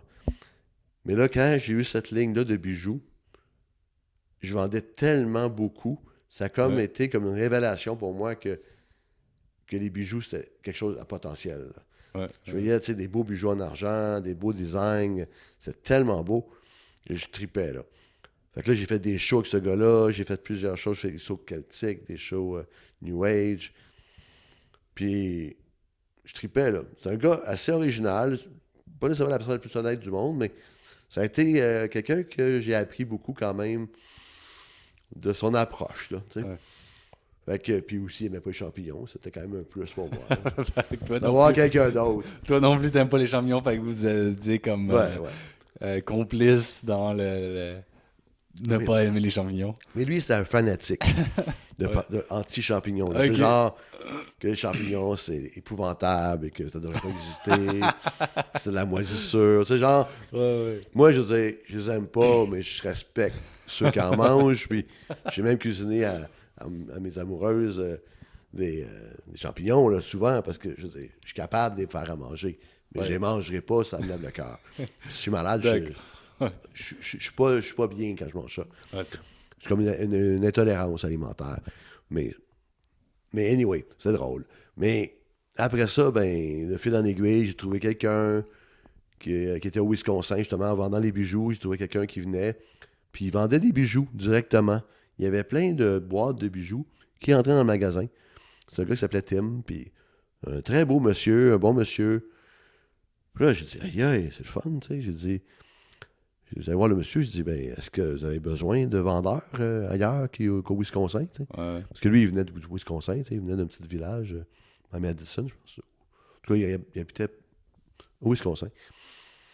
Puis je dis, moi, j'ai le Michigan, j'ai d'autres États, Kentucky, je pourrais vendre. Si tu me fais un kit, je vais t'en vendre du stock, là. Donc là, ben, il dit, ah, on n'est pas, fait que je pouvais t'essayer. Fait que là, ben, j'ai trippé bien dur, là, c'était un kit. Donc là, j'ai négocié commission, puis après ça, il m'a donné. Chaque année, je négociais plus, puis je vendais beaucoup. Puis après ça, il y a eu d'autres vendeurs de Kiops qui ont vendu sa ligne. Puis ça a été des belles années. Mais à un moment donné, justement, j'essayais. Tu sais, les clients, tu vas les voir, puis ils disent, ben, ce serait le fun que tu aies telle sorte de pierre, ou telle sorte de design, ou telle sorte de bague. Ouais. Oh, Là, ouais. j'ai demandé, je dis, mais lui, il était quand même commencé à être un peu plus vieux, proche de la retraite, puis ça ne tentait pas de se réinventer. Là. Ouais. Puis là, à un moment donné, j'ai dit, bon, OK, il va falloir que je fasse quelque chose. Tu sais. Fait que là, ben, j'ai fait ma propre compagnie de bijoux. Tu sais. C'est en 2010, j'ai commencé, puis je suis allé en Inde, puis j'ai trouvé des gens, puis après en Thaïlande, puis j'ai fait essai-erreur. Tu sais. J'ai pris un peu de mon argent personnel, puis j'ai investi, puis pas fait d'argent là-dessus. Puis j'ai réinvesti tout l'argent que je faisais pendant plusieurs années. C'est devenu assez gros. Puis, sérieusement, c'était une très belle compagnie. Euh, je veux dire, je l'ai eu longtemps quand j'étais aux États-Unis. Mais en déménageant ici, ben, à un moment donné, c'est que j'ai aidé beaucoup aussi, ici, les gens à Kiops il voulait avoir des bijoux aux autres aussi. Fait que j'ai comme aidé les gens ici Ouais. à avoir les bijoux. Fait que quand j'ai décidé de partir de Colebrook avec ma famille, ben, je voulais pas comme ramener ça puis compétitionner avec la compagnie que j'avais aidé ici à faire. Là. Ouais, ouais, je comprends. Donc, puis j'avais besoin d'un changement dans ma vie, anyway. Là. Fait que c'est ça. Puis c'est ça, après ça, c'est l'an dernier que vous êtes revenu ici, Euh, à Nord. C'est-tu Ben, un an et 2022? 2022 au Fin terme. Fin 2022. 2022. Oui, oui, oui, c'est ça. Ben, c'est parce qu'à un moment donné, nous, on était à Colebrook. On était bien. Je veux dire, sérieusement, moi, j'avais une compagnie qui faisait de l'argent. Je travaillais pour Kia, je faisais du marketing, je faisais le catalogue. Je voyageais quand même. J'avais un enfant, Jivan, qui était jeune, avec ma conjointe. Mais l'école là-bas, il n'y avait pas beaucoup de jeunes. Tu sais. Ouais. Puis je veux dire, les gens étaient super, super gentils et tout, mais ça ne nous tentait pas d'envoyer notre enfant à l'école du village ou à une école Ouais. publique. Fait qu'à un moment donné, ben, on s'est dit, ben, à Nord, ici, il y a déjà plus de jeunes. Ouais. Puis on a un système pédagogique qui est quand même là depuis plus longtemps. Tu sais. C'est comme, Ouais. qu'on veuille ou non, Amnord a toujours été comme le cœur. La cité écologique à Amnord était le cœur du projet. Puis nous, on était contents d'être ailleurs, puis tout ça, puis faire d'autres choses. Mais une fois rendu parents, ben, nous autres, on s'est dit, garde, c'est vraiment pour nos enfants, je pense que c'est la meilleure chose à faire. Fait que oui, c'était quand même un gros sacrifice pour moi, dans le sens que on avait vraiment un beau terrain au New Hampshire, à Colebrook. Juste moi, je faisais beaucoup de courses dans ce temps-là, j'étais plus en forme que maintenant. Juste sortir dehors, on avait de la côte, on avait des. C'était beau, là, un beau, beau terrain. Je pouvais faire 10 000 de courses quasiment 2 jours. Mm. Je veux dire, j'étais pas mal plus en forme. Puis j'avais ma compagnie, je gérais tout mon temps. Là. Je faisais le marketing à mes heures, ma compagnie à mes heures. Tu sais, j'arrivais, mais je faisais des heures de fou aussi. Là. Je me couchais à minuit, 1h du matin. Je me levais à 5-6 heures. Ah ouais. Je veux dire, j'avais juste un enfant. Puis ma conjointe, Eve, ben, elle mettait beaucoup d'énergie pour s'en occuper. J'étais là, mais pas autant que j'aurais dû. Là, disons. Fait que à un moment donné, c'est tout ça. Puis surtout que ma conjointe, moi aussi, mais c'est plus elle qui, au départ, elle en voulait vraiment un deuxième, parce que le premier, elle a eu une césarienne pour le premier enfant. Ouais. Puis elle aurait aimé ça vraiment avoir. Parce qu'on a fait vraiment une belle préparation. Nous, c'est avant COVID, c'est en 2018 qu'est né Chivan. Puis c'est ça, on est souvent à Sherbrooke, Magog, on avait des cours d'hypnonaissance avec quelqu'un. Donc c'était Ok. comme des cours de préparation à la naissance avec des suggestions. C'est comme, pas l'hypnose, mais un peu, là, c'est de l'auto-hypnose positive, tu sais, genre, t'imagines comment le bébé va sortir, que tu vas l'avoir, comment les contractions vont aller. Donc, plein de belles choses qu'on imaginait puis qu'on travaillait. Donc, Eve et moi, on a fait beaucoup, beaucoup de sessions, puis on se sentait prêt, puis tout. Puis ça a très bien été quand même, l'accouchement, c'était très long, c'était quasiment 3 heures, pour 3 jours, pas 3 heures, 3 jours. Ouais, ouais, c'était, je m'en souviens. Puis il a fallu finir à l'hôpital. Moi, j'ai des très, très beaux souvenirs de tout ça. Parce que pour moi, c'est ma première expérience. Avant ça, les enfants, j'en voulais pas. Là. Je veux dire, dans ma tête, je n'aurais jamais eu. Là. Fait que je veux dire, mais ça a été vraiment un gros changement dans ma vie. Mais oui, je me suis pas toujours beaucoup impliqué au départ.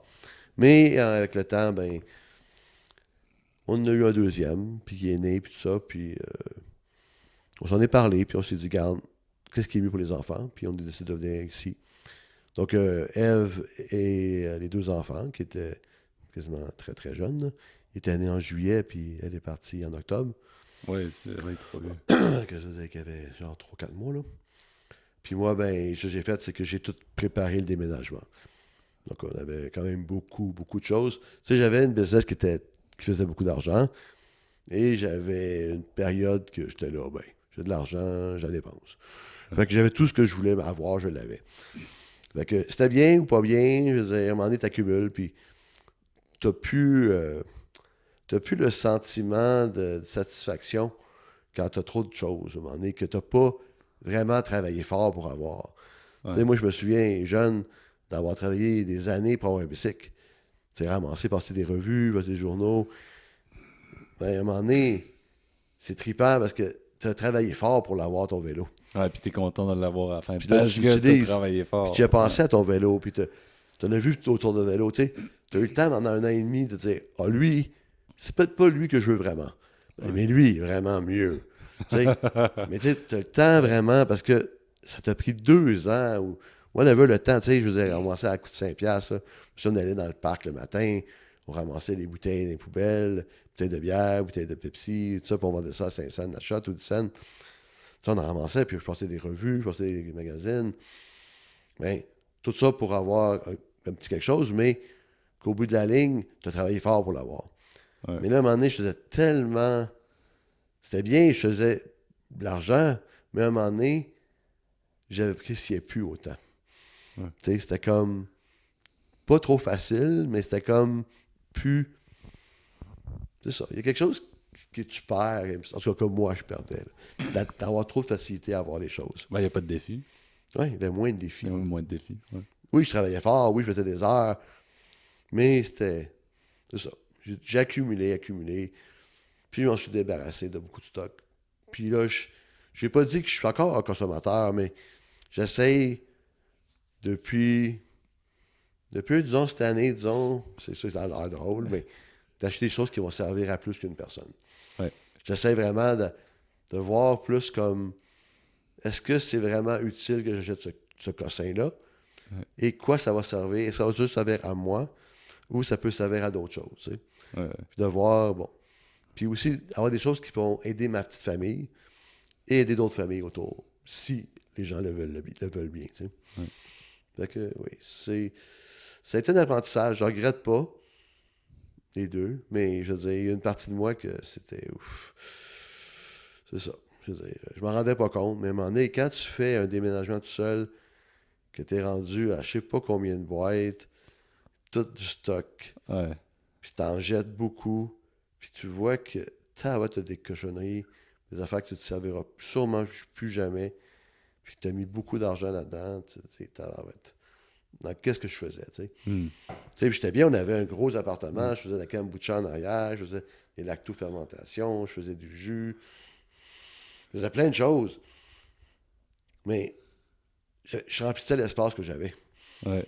C'était toujours plein, c'était jamais fluide, c'était comme toujours toujours Ouais, plus. toujours plus. Ouais. Mais pourquoi? Tu sais? Hmm. Fait que c'est comme une prise de conscience que j'ai faite depuis quelques années, mais surtout maintenant. Ouais. T'en as parlé, t'es papa de 2 garçons, 5 ans et 1 an. Puis c'est quoi la place que tu penses que occupe la parentalité dans une communauté? Tu sais, mettons, surtout dans un éco-village comme le nôtre, dans lequel l'éducation alternative, c'est vraiment l'élément rassembleur numéro 1. Mhm. Il y a des choses qui nous rassemblent, mais qui nous rassemblent pas toutes. Là. Comme, il y en a qui sont très écologiques, Ouais, il y en a qui le sont moins. ouais. Il y en a qui sont très spirituels, il y en a qui le sont moins. Mais après ça, quand on parle d'éducation des enfants, mais là, tout le monde est comme ah ben oui, c'est la priorité. T'sais. C'est comme c'est ça notre raison d'être, là, si on veut. D'ailleurs, la mission de la cité écologique, comme on l'a écrit il y a quelques années, c'est de développer un milieu de vie pour fournir une école, un milieu d'apprentissage aux enfants. Oui, Puis, c'est ça, le cœur d'ici, ouais. la priorité de tout le monde, je pense, c'est vraiment l'éducation des enfants. C'est ça qui fait qu'on reste ou qu'on est ici. Comme je disais, je m'en cache pas. Je sais pas si je serais resté ou non des dernières années si j'avais pas eu d'enfants. Je veux dire, c'est pas que j'aimais plus ici, mais à un moment donné, c'est comme quand tes valeurs changent à un moment donné, Ouais, ouais, euh, on se rend pas compte que des fois, on se fait vraiment comme aveugler par la matière ou par les possessions, et puis qu'on met trop plus d'importance sur des choses que des gens. ouais. Puis oui, j'aimais beaucoup voyager, oui, j'aimais ça faire des choses, mais honnêtement, ça me laissait un vide que les enfants comblent, dans le sens pas que les enfants... J'essaie de... Comment dire? C'est beau d'avoir plein de choses, c'est beau de faire plein de voyages, c'est beau de découvrir des endroits, mais à un moment donné, d'avoir ta famille, d'avoir des enfants que tu peux aider, puis de connecter avec d'autres parents, puis d'autres enfants, c'est quelque chose de plus fort, je trouve, que pour moi, personnellement. Puis autant, je recule 10 ans, mon bas. Excuse-moi. J'en voulais pas d'enfants. Ouais. J'aurais jamais pensé avoir des enfants.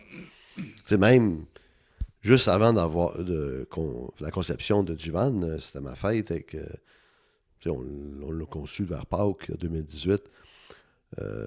Puis justement, moi, juste avant ma fête au fin mars, j'étais chez mon frère, puis juste de concevoir qu'on se préparait, ma conjointe et moi, à avoir un enfant, me faisait réaliser que c'était plus juste pour le fun, puis que c'était comme une responsabilité. Ouais. Puis quelque chose de plus que juste avoir du plaisir ou de se dire « Ah, j'étais avec ma conjointe jusqu'à temps que ça n'aille plus bien. » Ouais. Ouais. Je veux dire, j'ai eu la chance, moi, d'avoir des parents que, pour eux, ils ont toujours la priorité à leurs enfants quand même. Puis, ils ont fait des erreurs, ils ont fait des choses, mais je trouve, moi, qu'ils ont toujours mis leur priorité à leurs deux garçons. Puis encore maintenant, ils nous aiment beaucoup, mais ils mettent beaucoup, beaucoup d'énergie, le temps qu'ils peuvent, parce que les parents, ils sont plus jeunes, mais le temps qu'ils peuvent, l'énergie qu'ils ont, ils sont toujours contents de le passer avec Jivan et Emmerich, nos deux enfants, et avec Mélodie, la fille de mon frère. Puis, eux autres, c'est leur priorité. Puis pour moi, mais c'est ça. En tant qu'individu, c'est pas une option, le divorce ou la séparation. Ouais. Je veux dire, oui, on a des hauts et des bas. Oui, ça n'a pas toujours été facile et ce ne sera pas toujours facile avec ma conjointe. Mais je trouve qu'on s'est mis ensemble pour faire venir deux enfants merveilleux. Puis on a décidé de choisir une école qui est bonne pour eux. Ouais. Puis les enfants, ils adorent cette école-là ici. Autant que je faisais moi quand j'étais plus jeune. Ouais. C'est sûr qu'on est, tu le perds de vue quand tu deviens adulte, puis que tu vis d'autres choses, puis que tu es consumé un peu par les possessions ou la matière, mais à un moment donné, tu oublies tous les beaux moments que tu as eus en tant que jeunesse que tu pensais pas. Tu sais, c'est magique quand on est jeune, quand on est enfant, mais je me souviens, tous les adultes ici de la communauté, pour moi, c'est des gens extraordinaires. C'est encore des gens extraordinaires, mais ça, je veux dire, je voyais pas les défauts de ces gens-là. Ouais. Pour moi, c'était comme des gens merveilleux, puis c'est comme le regard d'un enfant, même si j'avais 14 ans, 13 ans, il était encore là d'émerveillement, puis de voir l'investissement de temps qu'il mettait, l'énergie qu'il était. Puis j'aurais jamais mis en doute ou en question les adultes. Ouais. On n'est plus dans le même monde maintenant, mais je veux dire, pour moi, il disait quelque chose, je disais, ben oui, c'est ça qu'il faut faire. T'sais. Puis c'était normal, puis c'était correct.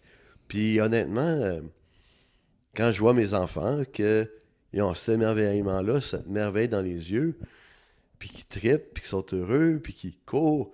Oui, ils sont super excités, puis oui, ils crient des fois, puis oui, des fois, mais ça me donne des larmes aux yeux. Là. Je veux dire, sérieux, de voir qu'ils sont bien, puis qu'ils sont heureux. C'est plus important ça que d'avoir toutes les affaires que tu pourrais avoir, que finalement, est-ce qu'ils vont te nourrir autant? Là, puis oui, j'aime encore avoir de l'argent, oui, j'aime encore avoir des choses, mais je trouve que si je suis encore ici, c'est parce qu'il y a une école, puis un endroit merveilleux qui a été fait, puis les gens, les parents qui travaillent ensemble, en équipe, puis regarde, je regarde juste comme la session pédagogique qu'ils font en ce moment. Ouais. C'est une autre. Chaque nouvelle session pour les enfants, c'est comme, pour ceux qui ne savent pas, on fait l'école ici, les responsables, les pédagogues, ils font des sessions plusieurs fois par année. Puis c'est toujours de mieux en mieux. Toujours, ils sont capables de trouver quelque chose que tu t'attendrais pas. T'sais, comme là, c'est sur le Japon avec des samouraïs. Puis ils ont fait une belle maquette avec des petites figurines. Ouais, maquette, puis une petite super maquette, mais aussi des super belles pièces qui filment chaque semaine. Ils ont fait une belle pièce devant tout le monde. Ils mettent beaucoup d'énergie, beaucoup de temps pour les enfants. Puis moi, je veux dire, c'est sûr que peut-être que ça touche moins ceux qui ont 15, 16, 14, 15, 16 ans. Ouais. Mais juste de voir nos jeunes de 4, 5, 6 ans, et même Émeric à midi, il y avait une pièce, le genre de pièce que je vais présenter sur la Ouais. vidéo, puis il y avait les grands yeux qui fixaient l'écran, puis il tripait, là, même s'il y a juste quasiment 2 ans. Là. Ouais. Je veux dire, c'est merveilleux pour eux d'avoir des moments magiques, puis d'avoir ce que les pédagogues offrent. Puis, je veux dire, les réunions de parents qu'on a, c'est merveilleux aussi. On est super chanceux de pouvoir. On n'a pas toutes les mêmes valeurs, on n'a pas toutes les mêmes idéologies, on ne vit pas toutes à la même place. Je veux dire, il y a des parents qui vivent au village, il y a des parents Ouais.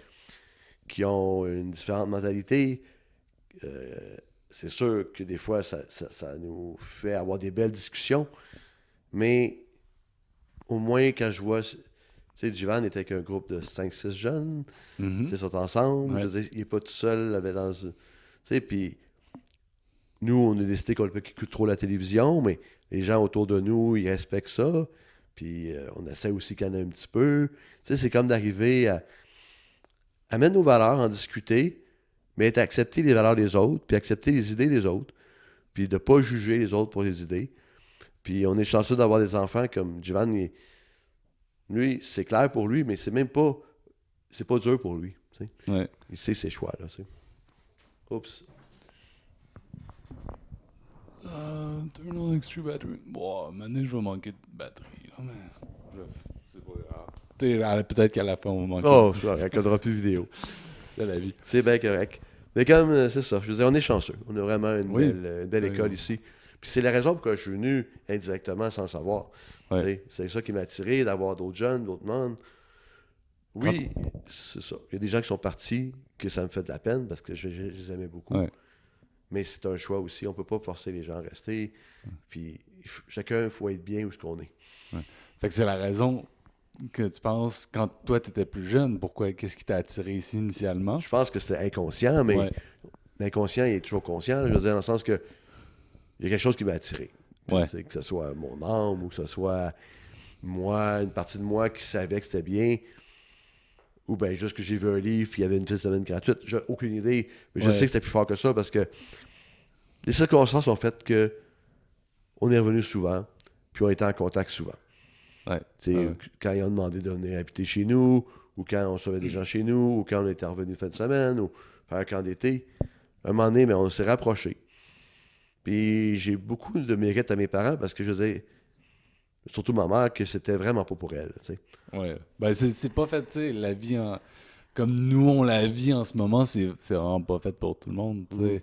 Dans le sens où on est proches les uns des autres, on travaille avec les mêmes gens avec qui on habite, on se voit souvent. Tu sais, quand il y a quelqu'un que t'aimes pas, c'est dur, là. Ouais. Tu te vois tous les jours, tu sais.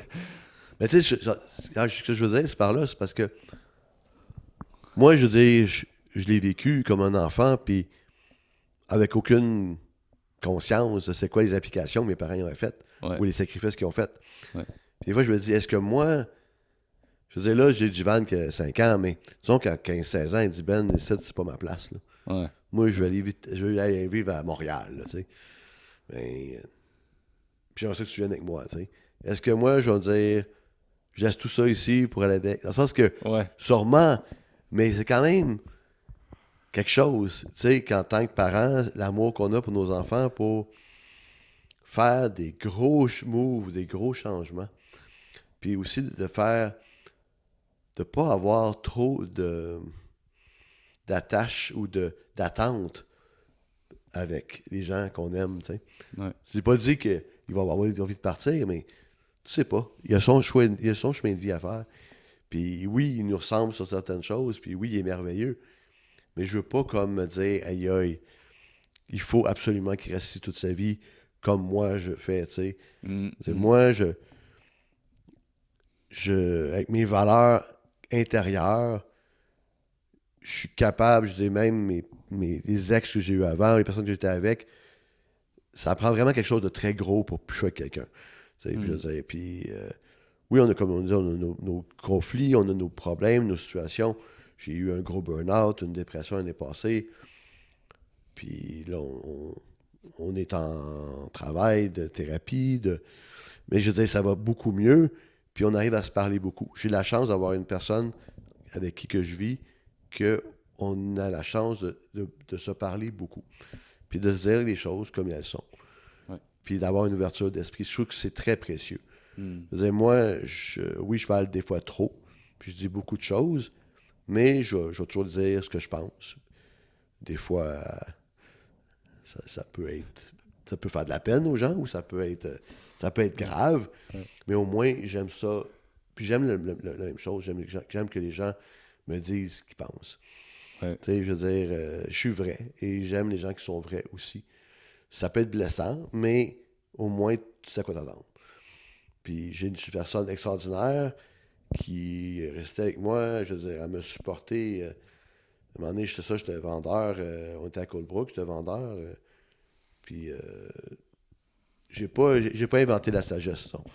Puis je travaillais beaucoup. Je travaillais des fois des heures. Je me levais à Ouais. 5 heures le matin, je finissais à minuit, 1 heure du matin. Puis là, à un moment donné, j'allais visiter une autre communauté, justement, un autre éco-village qui était en Californie, qui s'appelait Ananda. Ouais. J'allais comme quasiment 2 semaines là-bas. Puis ça m'a fait vraiment du bien. J'ai connu des gens merveilleux, une autre belle communauté qui ressemble un peu à la nôtre, mais disons qu'ils sont un peu plus. Je veux dire, pas qu'on n'est pas spirituel ici, on a une belle spiritualité, mais eux autres, c'est dans leur valeur de base. Tu sais. Ils n'ont pas autant. C'est pas comme l'école autant qu'ici. Ils ont des camps de Ouais. jour, ils ont des choses, mais c'est pas centralisé comme nous au niveau de l'éducation des enfants. Ouais. Mais eux, vraiment, les chants, les autres sont plus avec. Ils font beaucoup plus de Oui, mais ils méditation. sont avec, comment ça s'appelle euh, Yogananda. Yogananda, c'est Ouais. ça. Ils sont vraiment plus dans cet enseignement-là. Ouais. Beaucoup de méditation, beaucoup de prières, beaucoup de chants, beaucoup de kirtan, beaucoup de yoga. Puis ils mangent très bien aussi. Les autres, c'est végétarien ou même vegan. Je veux dire, donc leurs valeurs, leurs choses qui rassemblent ces gens-là sont plus dans ce côté-là. Ouais. Mais aussi, ils ont dans leur communauté, qui est correct, mais ils ont beaucoup de. Dans le centre de la communauté, c'est des gens qu'il faut qu'ils soient calmes, qui n'aiment pas le bruit. Donc, c'est sûr que c'est pas nécessairement. C'est pas juste eux. Toutes les gens qui sont plus dans Yogananda que j'ai rencontrés, j'ai visité quand même plusieurs autres communautés qui étaient avec Yogananda. C'est pas qu'ils sont contre les enfants, mais ils ne favorisent pas nécessairement les jeunes enfants. Ils favorisent souvent les enfants qui sont capables de bien se tenir, Ouais. qui ne sont pas de bruit. Puis même que j'ai des amis qui sont là-bas, qui ont dû acheter une maison dans un périmètre autour de la communauté parce qu'il y avait des chiens ou qu'il y avait des enfants. Ouais. Fait que c'est correct. C'est des valeurs différentes. Puis oui, je veux dire, si je serais pas ici, peut-être que je considérais déménager là parce que je trouve que c'est des gens merveilleux. Puis on se ressemble quand même beaucoup. Mais j'aime mieux ici. Mais quand j'avais été là, anyway, j'avais été passer 2 semaines là-bas. Puis après ça, ben, j'avais pris comme 3-4 jours off, comme des vacances un peu. Puis j'avais été comme dans Napa Valley, j'avais été visiter Modesto, j'avais été sur le bord de l'eau faire du kayak, j'avais fait plein d'activités. Puis je pense les dernières journées, j'avais pris un genre de bain de boue. OK. Tu sais, genre, c'est comme des grands bains en terre cuite qu'ils mettaient de la boue. Puis là, ça enlève les toxines puis tout. Donc, tu rentres dedans, puis c'est comme, ça t'aspire. Ça aspire toutes les toxines de ton corps, tu sais. Puis là, ben, j'avais aimé l'expérience, mais je crois que ça avait été un peu too much. Puis surtout que j'étais très fatigué, je ne suis pas reposé non plus là-bas. Parce que je voulais faire tout, je voulais tout visiter, tout voir et tout. Fait des heures de voiture, puis tout. Puis là, genre, j'avais un Red Eyes, un vol de nuit. Ouais. Puis j'arrive à Boston, ou à New York, je pense que c'est Boston. Boston. J'arrive à 4 heures du matin, genre, de mon vol. Puis c'est quand même un décalage, là, Californie Ouais. ici. Puis là, j'avais un rendez-vous avec un client à 10 heures. Puis il fallait que j'aille à 4 heures chercher mes échantillons et mes bijoux dans un locker quelque part. Ouais. Que j'amène ça à un nouvel hôtel. Puis qu'après ça, je pack la voiture et que j'aille faire un client. Ouais. Ça a bien été. J'étais super hype et tout. Mais le soir, quand je suis arrivé à l'hôtel, je suis tombé sur le sol dans l'entrée de l'hôtel, dans le lobby. Les gens, ils ont paniqué. Ils m'ont demandé si j'avais un numéro d'urgence. J'ai appelé quelqu'un de Colebrook. Puis là, ils m'ont demandé de revenir. Puis là, j'ai été diagnosticé, j'avais une mononucléose. OK. J'ai été plusieurs mois couché à Colebrook, justement.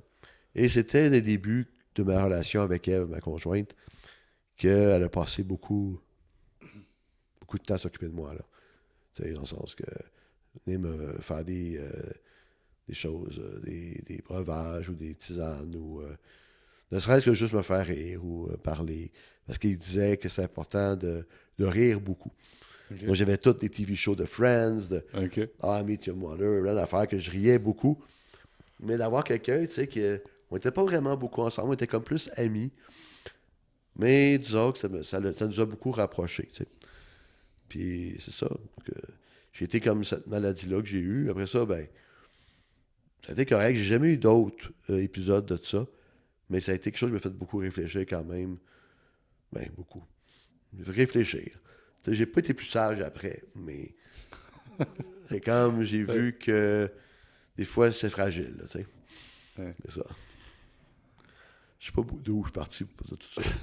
Moi non plus, je m'en souviens pas, mais c'est pas grave. C'était là. D'où C'est le fil de nos discussions qui nous amène là où on est. Ouais. C'est quoi ta plus grande joie de vivre ensemble? Mais là, je veux dire, tu m'aurais posé la question il y a 6 mois, 1 an.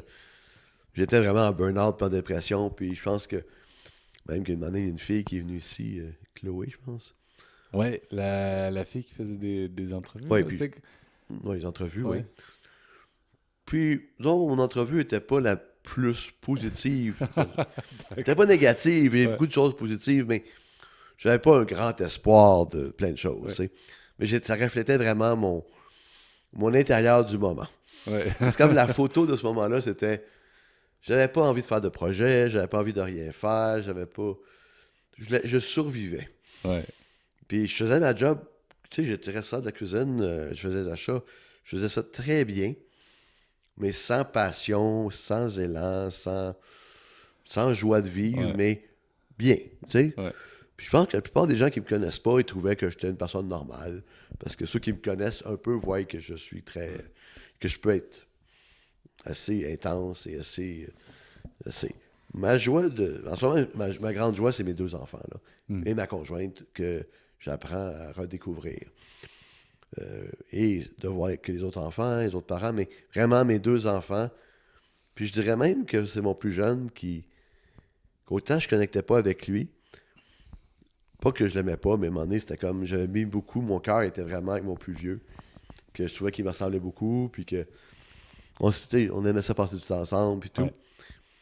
Puis la réalité, c'est que quand on était les 4 ensemble, mais Jivan, qui est le plus vieux, ben, il prend beaucoup de place. Il parle beaucoup. Il a toujours des choses à dire. Donc, le plus jeune, il était beaucoup dans l'ombre. Mm. Là, à un moment donné, on a eu la chance que la sœur de Ève s'occupe elle s'occupe de Jivan un certain temps, quelques semaines. Ouais. Et elle était plus avec lui.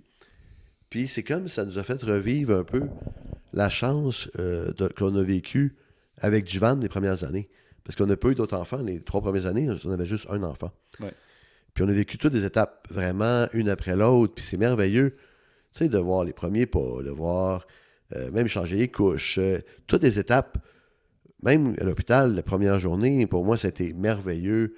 Les infirmières, tu sais, aux États-Unis, peut-être que c'est cher, oui, mais quand tu es assuré, puis que tu as un bon système, une bonne assurance de santé, c'est vraiment, ça coche, là. C'est comme dans un hôtel 5 étoiles, là, je veux dire. Les hôpitaux, tu n'as personne, tu es tout seul, tu as une infirmière juste pour toi. Les gens, ils prennent le temps de t'expliquer. La madame a tout expliqué comment. Je veux dire, j'ai pas vécu ça ici. Genre, on n'a pas eu d'enfants ici. Les 2 enfants, ils sont aux États-Unis. Mais pour mon expérience que j'ai eu avec les hôpitaux, j'ai trouvé vraiment qu'aux États-Unis, en dépit du fait que c'est un système cher, ben, on était chanceux d'avoir cette qualité-là. Puis, on a vécu vraiment des beaux moments. Autant depuis la naissance jusqu'à la naissance de Emmerich aussi, là, qui était belle. Mais sauf que la réalité, c'est que t'as pas juste un à t'occuper. Puis, tu prends plus les mêmes photos. Tu sais, c'est comme, c'est pas un déjà vu, mais c'est comme, pas pareil. C'est comme, il faut que tu mettes l'énergie aux deux. Tu veux pas faire sentir à l'autre que tu l'aimes pas. Tu veux pas faire sentir, on veut pas que Jivan pense qu'on l'aime pas. Puis, on essaie vraiment de mettre du temps ces deux. Mais à un moment donné, c'est comme, le deuxième, il pas oublié, mais il est moins valorisé que le premier était. Ouais. Puis, la chance qu'on a eue, justement, c'est qu'on a eu quelques semaines qu'on était juste avec le plus jeune, Emmerich. Ouais.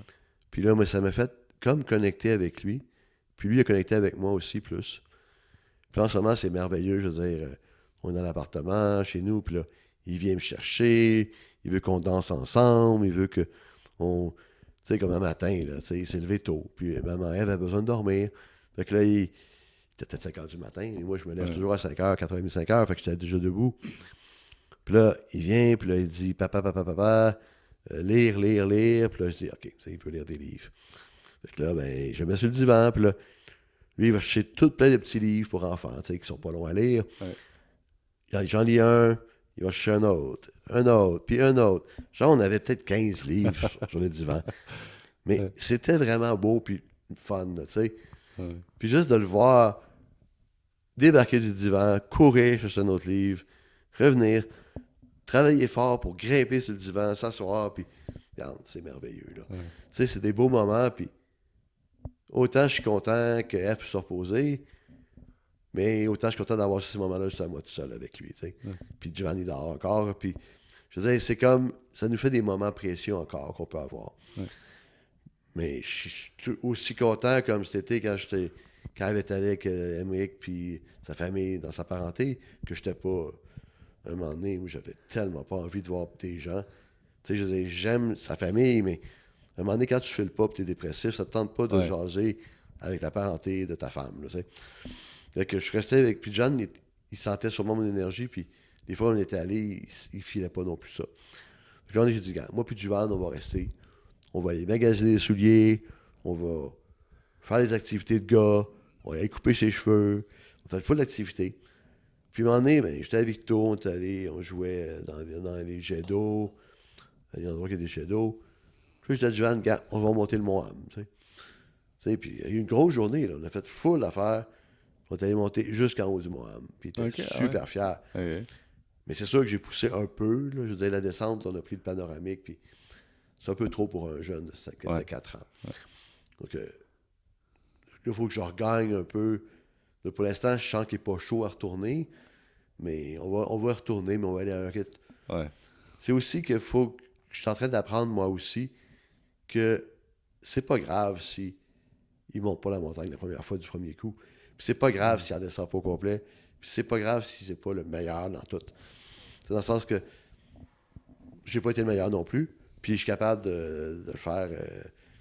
C'est ça. Je veux dire, c'est tellement des beaux enfants, là. Puis je veux dire, j'ai investi beaucoup de mon temps et de mon énergie. Cette année, j'essaie vraiment. C'est sûr que ma santé, c'est ça, je m'en vais un mois là, en retraite en Inde. Là. C'est sûr que ça va me faire de quoi de ne pas être là pendant un mois, mais ma santé elle périclitait depuis mon départ de Colebrook. Puis je trouve ça important de faire de quoi maintenant pour pouvoir justement m'occuper de mes enfants qui grandissent. Parce que Ève aussi, elle n'a pas la plus grosse santé du monde. Puis l'année passée, juste de ne pas être capable de courir avec les enfants. Tu sais, des fois qu'ils veulent courir avec toi, ou ils veulent faire du sport, ils veulent jouer à la taille, puis tu n'es pas capable. À un moment donné, j'ai dit, ouf, je suis de quoi, là. C'est ça. Fait que... Donc, ma joie de vivre, c'est vraiment à date mes enfants pas mal. Puis aussi, ben, comme je veux dire, je redécouvre l'amour avec... d'être en amour avec ma conjointe, puis qu'on travaille en équipe. Je le vois vraiment comme ça, qu'on travaille en équipe plus. Tu sais, elle peut faire de quoi? Moi, je fais d'autres choses. On s'aide. Tu sais, ça n'a pas été toujours ça, mais là, c'est ça que je vois, qu'on est capable ensemble de faire un beau travail, d'équipe. Puis quel est ton plus grand défi de vivre en communauté? Ben, le défi, c'est ça, c'est de vivre avec des gens très différents de nous. Euh, Aussi, moi, en tant que personne, mon défi, c'est que d'accepter que je peux pas plaire à tout le monde, puis d'accepter que quoi que je fasse, ça se peut qu'il y ait des gens qui m'aimeront pas plus, puis qu'il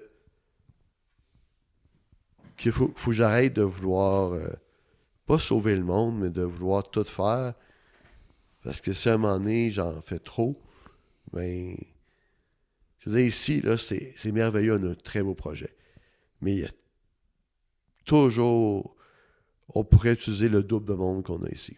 Oui, oui, Je mais veux dire, c'est infini c'est infini. le nombre de Tu choses sais, qu'on comme, peut faire. ben, moi, une affaire qu'on me dit à un moment donné quand j'étais en Floride, que c'était pas moi qu'on le disait, mais qui m'a toujours fait réfléchir, c'est que les cimetières sont remplis de gens indispensables. Mm. Tu sais, fait que, on est tous indispensables. Puis, si on n'était pas là, ben, la Terre arrêterait de tourner. Mais c'est pas vrai. Tu sais, si on serait pas là, ben, on se débrouillerait. Ouais. Puis, il faut que j'arrive à me dire, regarde, ce que je vis en ce moment qui est très difficile pour moi, c'est j'ai quand même beaucoup d'expérience dans beaucoup de choses. Puis des fois, ben, j'ai envie d'aller aider partout, puis faire des choses où dépend de ma santé Mm. et de ma vie de famille. Ouais. Fait qu'à un moment donné, c'est comme mettre nos priorités aux bonnes places. Puis moi, c'est un gros défi pour moi. Parce que, c'est ça, tu sais, quand j'étais au début, l'année passée en cuisine, justement, ben, à un moment donné, quelqu'un n'était pas là. Ah, je vais faire la mop, je vais nettoyer, je vais faire le ménage, je vais faire un repas de plus. Ah, Ève, je serai pas là ce soir. Ou Ève, je serai pas Ouais. là au dîner. Je m'occupe pas des enfants parce que je peux pas être là. Ah, il y a du fromage à faire encore. Je serai pas là au dîner. Je serai Ouais. pas à telle réunion. Donc à un moment donné, c'est quoi? Est-ce que c'est ça l'important? Ou de se dire, regarde, je m'excuse, c'est pas que je veux pas aider, mais il faut que je mette la priorité sur deux beaux petits êtres que j'ai mis au monde, puis de supporter ma conjointe avant que ça l'explose, ou avant que Mm. elle tombe, tu sais. Ouais. Ou que moi je retombe. Tu sais, c'est pas mieux si on est deux à malade. On peut pas aider nos enfants, on peut pas aider la communauté. Mm. Mais foncièrement, comme personne, je suis quelqu'un qui voudrait avoir 48 heures dans une journée.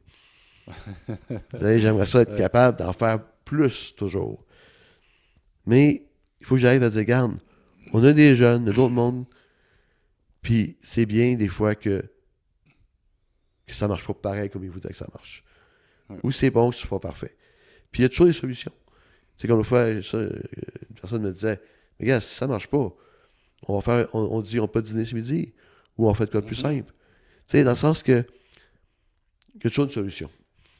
Tu sais. Puis c'est pas toujours à tout prix de tout faire. Puis moi, le premier, je me fais souvent avoir, puis j'essaie de travailler là-dessus. Regarde, Ben, si tu te crèves à ça, puis que tu fais un accident encore, ou que whatever, Ouais. ben, ça sera pas mieux. Tu sais, autant dire, regarde, c'est pas sage, là. Mm. Tu sais, attends pas de tomber malade pour dire, ah, j'aurais dû. Tu sais, ça, je travaille. C'est un de mes défis. Puis on a des gens extraordinaires ici. Il y a des gens on a des fois des petits conflits. Moi, souvent, mon défi, c'est d'essayer de voir tous ces gens-là, puis d'essayer de régler des choses à la base avec ces gens. Puis admettre mes erreurs, puis essayer de ne pas les refaire. Tu sais. Mm. Puis essayer aussi de dire, bon, tu sais, on est une grande communauté, on est comme une micro-société, mais tout le monde, dans le fond, il veut le mieux pour tout le monde. Tu sais. Ouais. Puis Ouais. on aime tout le monde, puis je pense que c'est d'apprendre à connaître les gens, puis d'apprendre à se connaître nous-mêmes, puis de faire un équilibre. C'est un gros défi d'être équilibré. Oui. Surtout comme quelqu'un comme moi qui est assez excessif, que je pourrais... J'ai été 5 semaines à être vegan en Inde, tu sais, j'avais aucune difficulté. Mais je peux aussi manger du bœuf, du porc, puis... Tu sais, dans le sens que j'ai les deux. Tu sais, Ouais. je suis un fin gourmet, j'aime manger, j'aime la vie, j'aime faire des parties, j'aime Ouais. danser. Mais de l'autre côté, j'aime aussi avoir la paix et être tranquille, tu sais. Puis j'aime aussi vivre dans un autre extrême.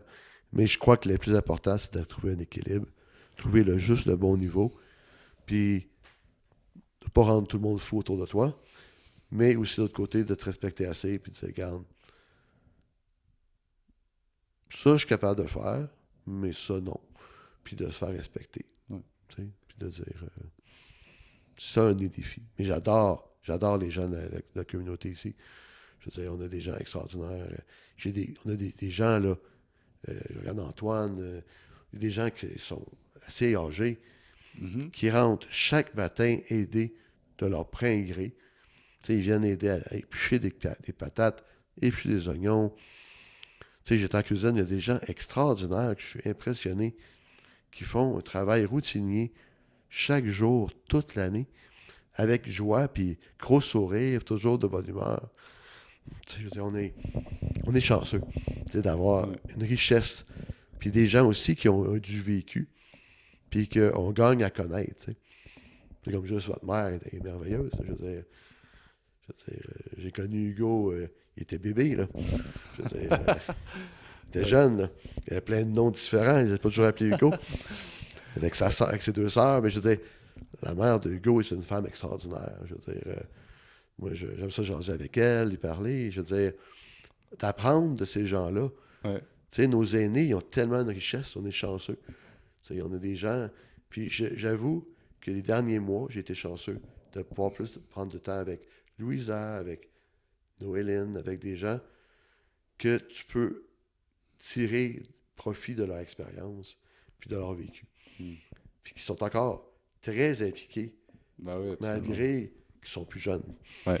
Tu sais, c'est ça. Je sais pas si ça répond un peu. Ça répond absolument. OK. Ouais, puis mettons dans le.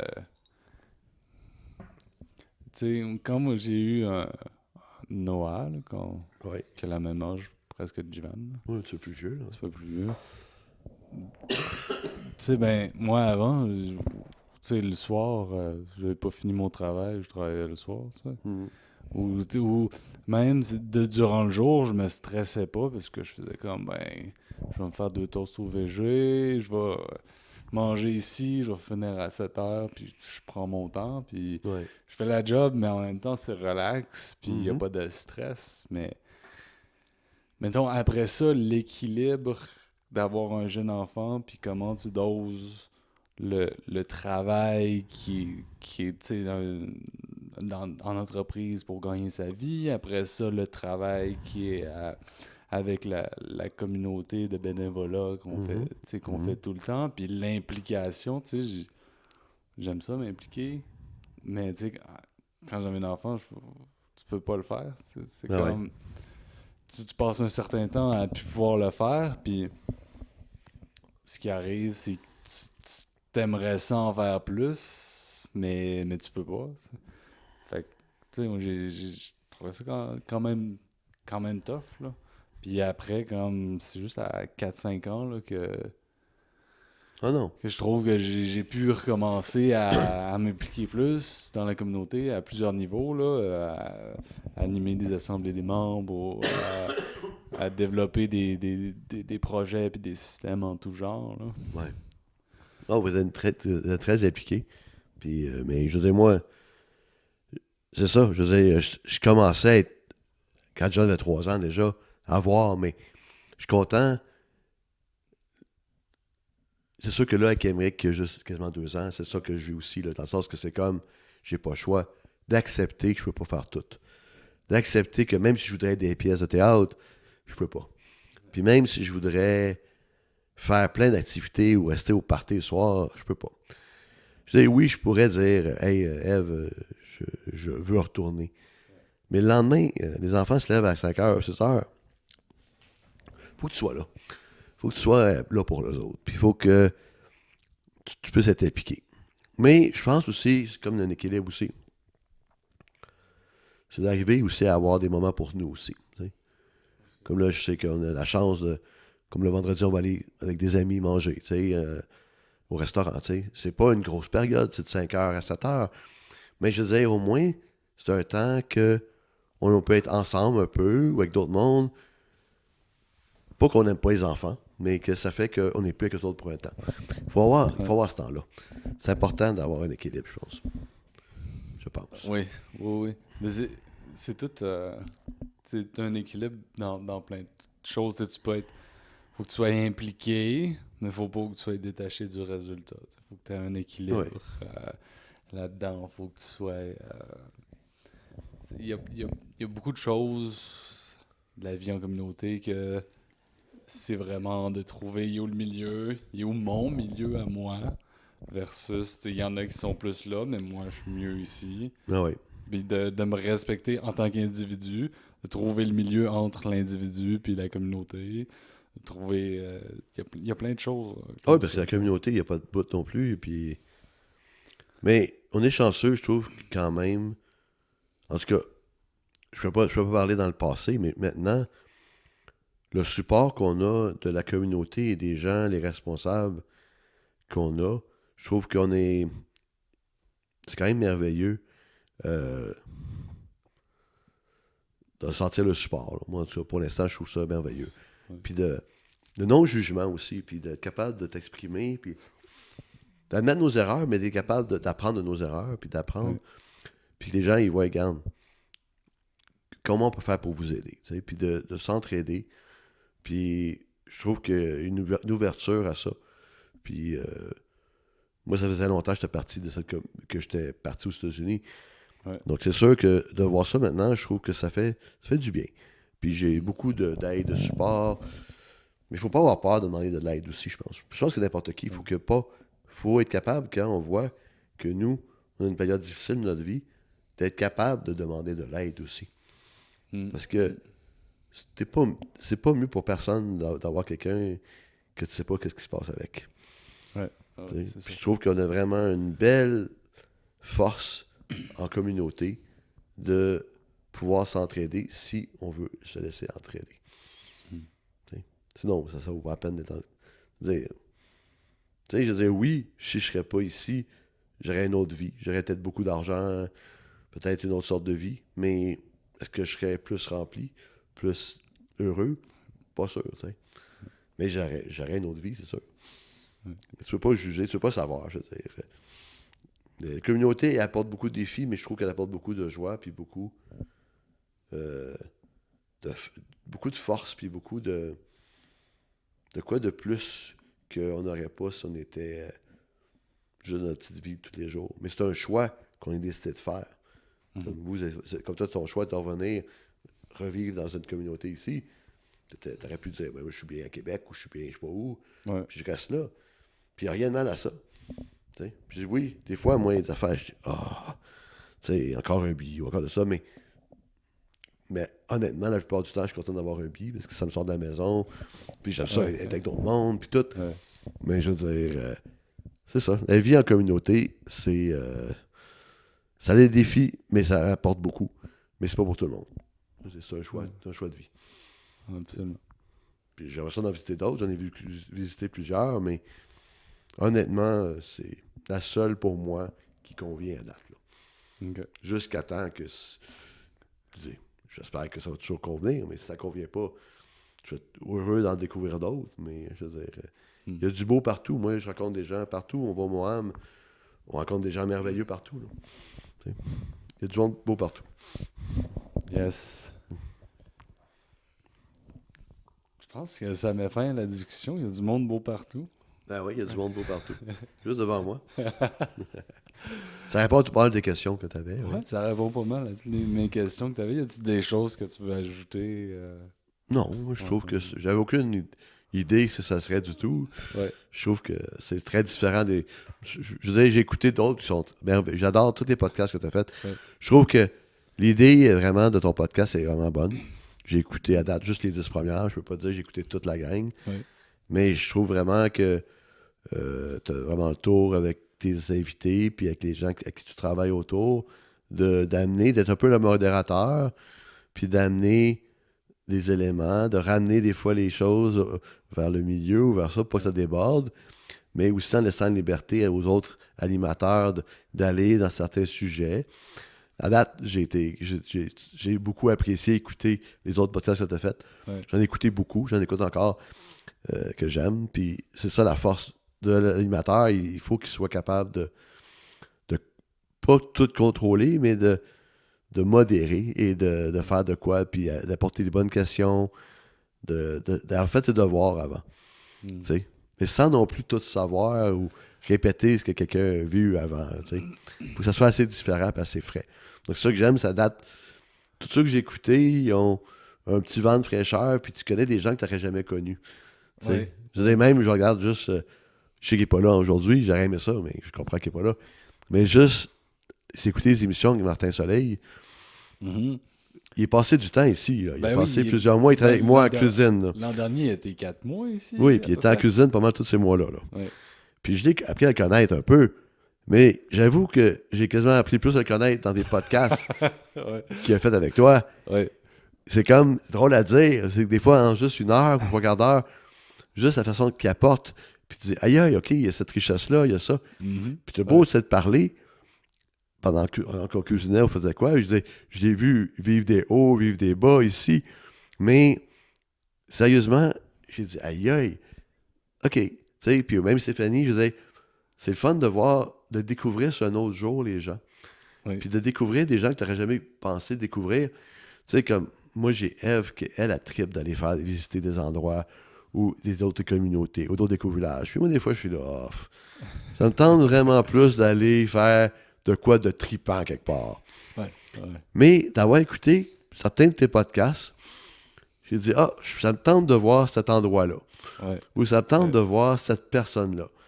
Tu sais, comme dans d'autres pays, whatever. Donc, ça a un petit côté magique que tu fais comme travail. Puis je n'ai pas vu d'autres comme ça. Puis c'est vrai que c'est la magie des balados puis des podcasts.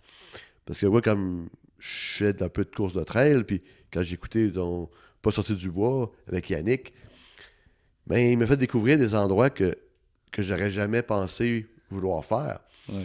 D'entendre quelqu'un te parler avec passion de quelque part ou quelque chose, des fois tu te dis, c'est dans ma bucket list. Puis tu t'essayes. Faut pas oublier, M. Gaspésia, l'année passée, tu sais, il y a eu une entrevue avec le fondateur, M. Tapp, là, de Gaspésie. Ouais. Puis là, tu te dis, aïe, il est tellement passionné, il est tellement que ça tente d'aller en Gaspésie juste pour ça. C'est que je trouve que la force d'un balado, puis du tien, ça, c'est la force de découvrir d'autres communautés, puis d'autres gens qui font des choses. C'est juste d'apprendre que proche d'ici, il y avait des gens qui offraient des repas à un prix très... Puis que ces gens-là se rapprochaient. C'est Wharton, je ne sais pas trop, l'endroit, la ville, ils font des soupers une fois par semaine. Saint-Camille? Saint-Camille, Ouais. excusez-moi. Excusez-moi, genre de Saint-Camille. Mais c'est quand même merveilleux. Tu apprends ça, puis on est à côté, je l'avais jamais su. Là. Ouais. Puis c'est une petite madame qui est raconte ça, puis elle dit qu'elle était tripée, puis que les gens, ils se rencontrent, puis ils se parlent de tout. Puis c'est merveilleux d'apprendre à travers de quoi qu'on écoute, qui fait que il nous enlève d'écouter notre musique ou qui nous aide à faire notre travail. On peut écouter quelque chose qui nous apporte quelque chose de merveilleux au bout de la ligne. Puis qu'on découvre des gens, des endroits, puis on a envie de découvrir, puis on a envie de visiter à cause de cette heure-là. Puis des gens merveilleux qui participent à ça. Il y a des idées que c'était Martin, des idées que c'était Stéphanie, des idées que ça vient de toi. Je disais, mais vous faites, puis je suis sûr que les gens qui l'écoutent, je ne sais pas combien de monde qui l'écoute, je ne sais pas combien de monde qui l'a écouté à date. Combien? Ouais. 500? Non, à chaque épisode, c'est à peu près une centaine d'écoutes. Là. OK. Fait que, tu sais, moi, je pense qu'on a à peu près 50, 60 personnes qui écoutent régulièrement. Puis après ça, tout dépendant de l'épisode, tout dépendant de l'invité, il y a des épisodes qui en ont plus, puis des épisodes qui en ont moins. C'est normal. Ben oui. Puis après ça, ben, tu sais, les épisodes qu'on a fait au début, ben, ils ont ramassé plus d'écoute avec le temps. Puis, mais tu sais, des fois, comme un moment donné, on a sorti l'épisode 10 là, Mhm. avec Frédéric, puis cet épisode-là, il a été plus écouté que tous les autres, là. Ouais, mais moi, j'ai écouté le Ouais. 10 justement, puis il était très, très bon. Là. Ouais. Mais ils sont tous bons, mais je veux dire, c'est ça, j'allais dire. Moi, il y a des balados là, que j'ai écouté un balado d'eux autres qui était excellent. Ouais. Mais c'est lui que tu as envie de réécouter, puis tu reviens l'écouter pour rechercher cette excellence-là. Ouais. Ouais. Tu sais, ils peuvent avoir un invité qui est une perle, là, tu sais, quelqu'un d'extraordinaire qui donne des anecdotes, un raconteur, puis qui amène des choses, puis là, tu te dis, aïe aïe, puis là, t'espères. Mm. Mais c'est pour ça qu'il y en a tellement des balados, il y en a des tonnes. Puis moi, quand je m'en vais justement à Sherbrooke chaque 2 semaines, j'écoute Radio-Canada pour voir, quand on parle de balado, il parle d'émissions, puis il parle de livres. Puis c'est ça qui, Ouais. c'est comme, je cherche à trouver le next best thing, là. La prochaine super affaire tripante, parce que c'est passionnant. Puis sérieusement, les derniers mois, j'ai beaucoup écouté tes balados, mais pas un après l'autre, un à la fois, puis Ouais. j'ai vraiment apprécié à date. Mais je suis pas rendu très loin, juste à 10. C'est combien celui-ci? C'est 17e. Ouais. un peu de On retard. monte à 17. Ouais, c'est correct. Mais en même temps, ça, tu sais, ça dure à travers le temps. C'est que Oui. tu sais, même si à un moment donné on arrête, ben dans 10, 20 ans, cette conversation-là va être encore là pour ceux qui voudront bien l'écouter, là. Puis ben, des fois, tu te réécoutes, tu te dis, aïe, aïe, qu'est-ce que j'ai dit là? Ou, Ah oui, oui, des fois. Mais des fois, soit j'oublie un petit peu, soit la perspective est différente quand on est dans la conversation. ouais, Puis là, je réfléchis, ok, tu sais, je regarde tout le temps, c'est ok, la machine roule encore, ça enregistre encore, je regarde la caméra, je regarde mes questions. Tu sais, des fois, je suis un peu concentré sur d'autres choses plutôt que de. ouais, J'écoute, mais j'ai d'autres choses en tête. ouais. Puis là, après ça, quand j'édite, ben là, je fais juste écouter. Puis là, c'est différent. Ben oui. Fait que. Puis des fois, après ça, comme. Je réécoute le balado, mais comme. Dans des moments que moi, j'écoute des balados, en faisant de la vaisselle ou Ouais, c'est ça. en faisant le ménage ou dans l'auto en allant chercher les beaux-parents à l'aéroport. Puis là, c'est aussi une autre expérience d'écoute. Ah oui, mais je vous dis, moi, honnêtement, j'en ai écouté plusieurs sortes, mais c'est ça. Il y en a que, comme je vous dis, t'en as un ou deux excellents. Puis là, des fois, t'endures plusieurs autres en espérant retrouver la même qualité que lui que t'as écouté. Ouais. Puis il y en a qui sont toutes bons, puis il y en a qui sont toutes égales, il y en a que ça change d'une fois à l'autre. Ouais. Il y en a que le son est épouvantable. Je veux dire, sérieusement, j'en ai que j'écoute. Oui, Tu sais, il y en a, je suis là, t'aimes le sujet, mais tu te forces à l'écouter. c'est difficile à Tu sais, je écouter. veux dire, Ouais. mais ça te fait découvrir quelqu'un ou des choses. C'est ça qui est merveilleux. Ouais. Puis ça donne pas une presse, ça donne une visibilité à des gens Ouais. que tu n'aurais peut-être jamais connus. Là, tu sais. C'est comme je veux dire, quand ils ont fait La Voix, ou quand ils font des émissions Dancing with the Stars, ou quand ils font American Got Talent. C'est comme des gens que jamais tu aurais cru. Ouais. Ils font de quoi d'extraordinaire. Mais un balado, tu découvres quelqu'un. Je veux dire, moi, sérieusement, des affaires que j'aurais jamais cru. Là, tu sais. Mm. Tu peux pas toujours te permettre de te ramasser à une place une personne, une célébrité que tu vas rencontrer qui va te parler. Là. Ouais. On n'est pas des célébrités, mais je veux dire. En tout cas, moi, je vous dis, honnêtement, à date, j'ai tout aimé. Puis j'étais un petit peu déçu que Martin ou Stéphanie ne soient pas là, mais Ouais. je comprends leur occupation. Puis un jour, peut-être, on va avoir la chance de faire de quoi Ben oui, tout ensemble. Là, je veux dire, peut-être après mon voyage ou absolument. peut-être que ça va m'amener d'autres choses à parler aussi. Là. On verra. Ah oui, absolument. On verra. Mais oui, c'est toujours intéressant. Puis je trouve que ton approche d'en faire un par mois est très bonne aussi. D'accord. Moi, c'est si je voulais pas me brûler. C'est ça. Puis comme arrêter. Puis là, ok, on en fait 10, mais finalement, on arrête parce que c'est trop lourd. Mais tu sais, puis des fois, on skip un mois, puis c'est comme. Oui. C'est la vie, là, c'est le rythme de la vie. Il y a plein d'autres responsabilités dans les couvlages, puis de parents, puis de travail. Chaque personne. Ça, j'ai moi, un de mes amis qui fait celui sur la trail, le poste du bois, lui, c'est un par semaine. Ça, c'est la job. Puis Là. il est steady, là. Ouais. Puis en plus, il y a un jeune enfant, là. Il vient juste Ouais. d'avoir un enfant il n'y a pas longtemps. Quand même. Je veux dire, sérieusement, je suis impressionné. Parce que c'est du temps, là. C'est lui qui fait tout, là. Ouais. Tu sais, à un moment donné, c'est d'enregistrer, d'écouter. Moi, je fais des petites vidéos, puis je fais des éditions. C'est des heures, là. C'est Ouais, du c'est des heures. temps. C'est sûr que ça soit bien, là. Ouais, c'est ça. T'sais. Mais t'es bien équipé, t'as un beau setup, tu t'as acheté une petite machine. Ouais, cette petite machine-là, ça me sauve bien du taponnage. Puis ce que ça fait, là, c'est que ça enregistre toutes les tracks. Fait que là, on a deux micros. Ça enregistre les deux micros séparément. Quand j'ai du monde sur visioconférence, ça l'enregistre sur une autre track. OK. Fait que là, après ça, j'ai un bon contrôle en montage, là, de si je veux monter des voix, si je veux juste enlever des gens qui toussent. OK. Fait que ça fonctionne bien, puis ça permet de... On est les deux pluggés, puis on pourrait avoir... les gens vont nous entendre à travers le fil, à travers l'ordi, Ah, OK. sur dans Zoom ou whatever, le Ah, OK. programme qu'on OK. utilise. Parce que sinon, c'est vraiment compliqué de mettre deux micros sur un ordinateur. Mais oui, c'est ça. Je sais pas pourquoi, là, c'est comme... Mais n'empêche que ça, d'avoir ça, puis comme tu dis, c'est merveilleux la technologie pour ça. Puis, tu sais, à un moment donné, je sais que tu as un des balados justement que ça déconnectait, ça connectait, puis là, que tu faisais un petit son pour, tu sais, Ouais. c'était créatif, c'était drôle, tu sais. Le sachant, ben, tu te dis, ah, ok, c'est ça, tu sais. Ouais. T'as beaucoup de défis, là, tu sais, quand t'enregistres des gens qui ont des endroits un peu remote ou. Ouais, pas beaucoup de connexion Internet. Nous, ici, mais ça fait pas longtemps qu'on a la fibre, là. Ah ouais. Ça, on était longtemps avec des 3 mégabits par Ouais, seconde. c'est ça.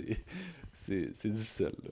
Non, non, c'est très bon. En tout cas, félicitations, puis moi, j'essaie d'écouter de temps en temps. Je veux dire, ma vie est assez occupée. Ouais. Je suis couché à 8h30, 9h le soir. Je sais même Ouais. pas quelle heure il est, là. À 8h24, c'est ça. C'est C'est pas mal proche de mon heure de coucher. l'heure, ouais. C'est Fait que l'heure. merci de l'opportunité. Puis j'ai hâte, ou peut-être pas hâte, d'écouter ça. Ouais, c'est pas bon, c'est pas bon. Mais merci Ben d'avoir participé. Et merci Hugo. Puis on lâche pas. Puis merci beaucoup. Yes, merci à tout le monde d'avoir écouté. Puis on se dit à la prochaine. Si vous avez des questions, vous pouvez toujours écrire. Puis Hugo va répondre. Absolument. Et bye bye. Ciao, bye.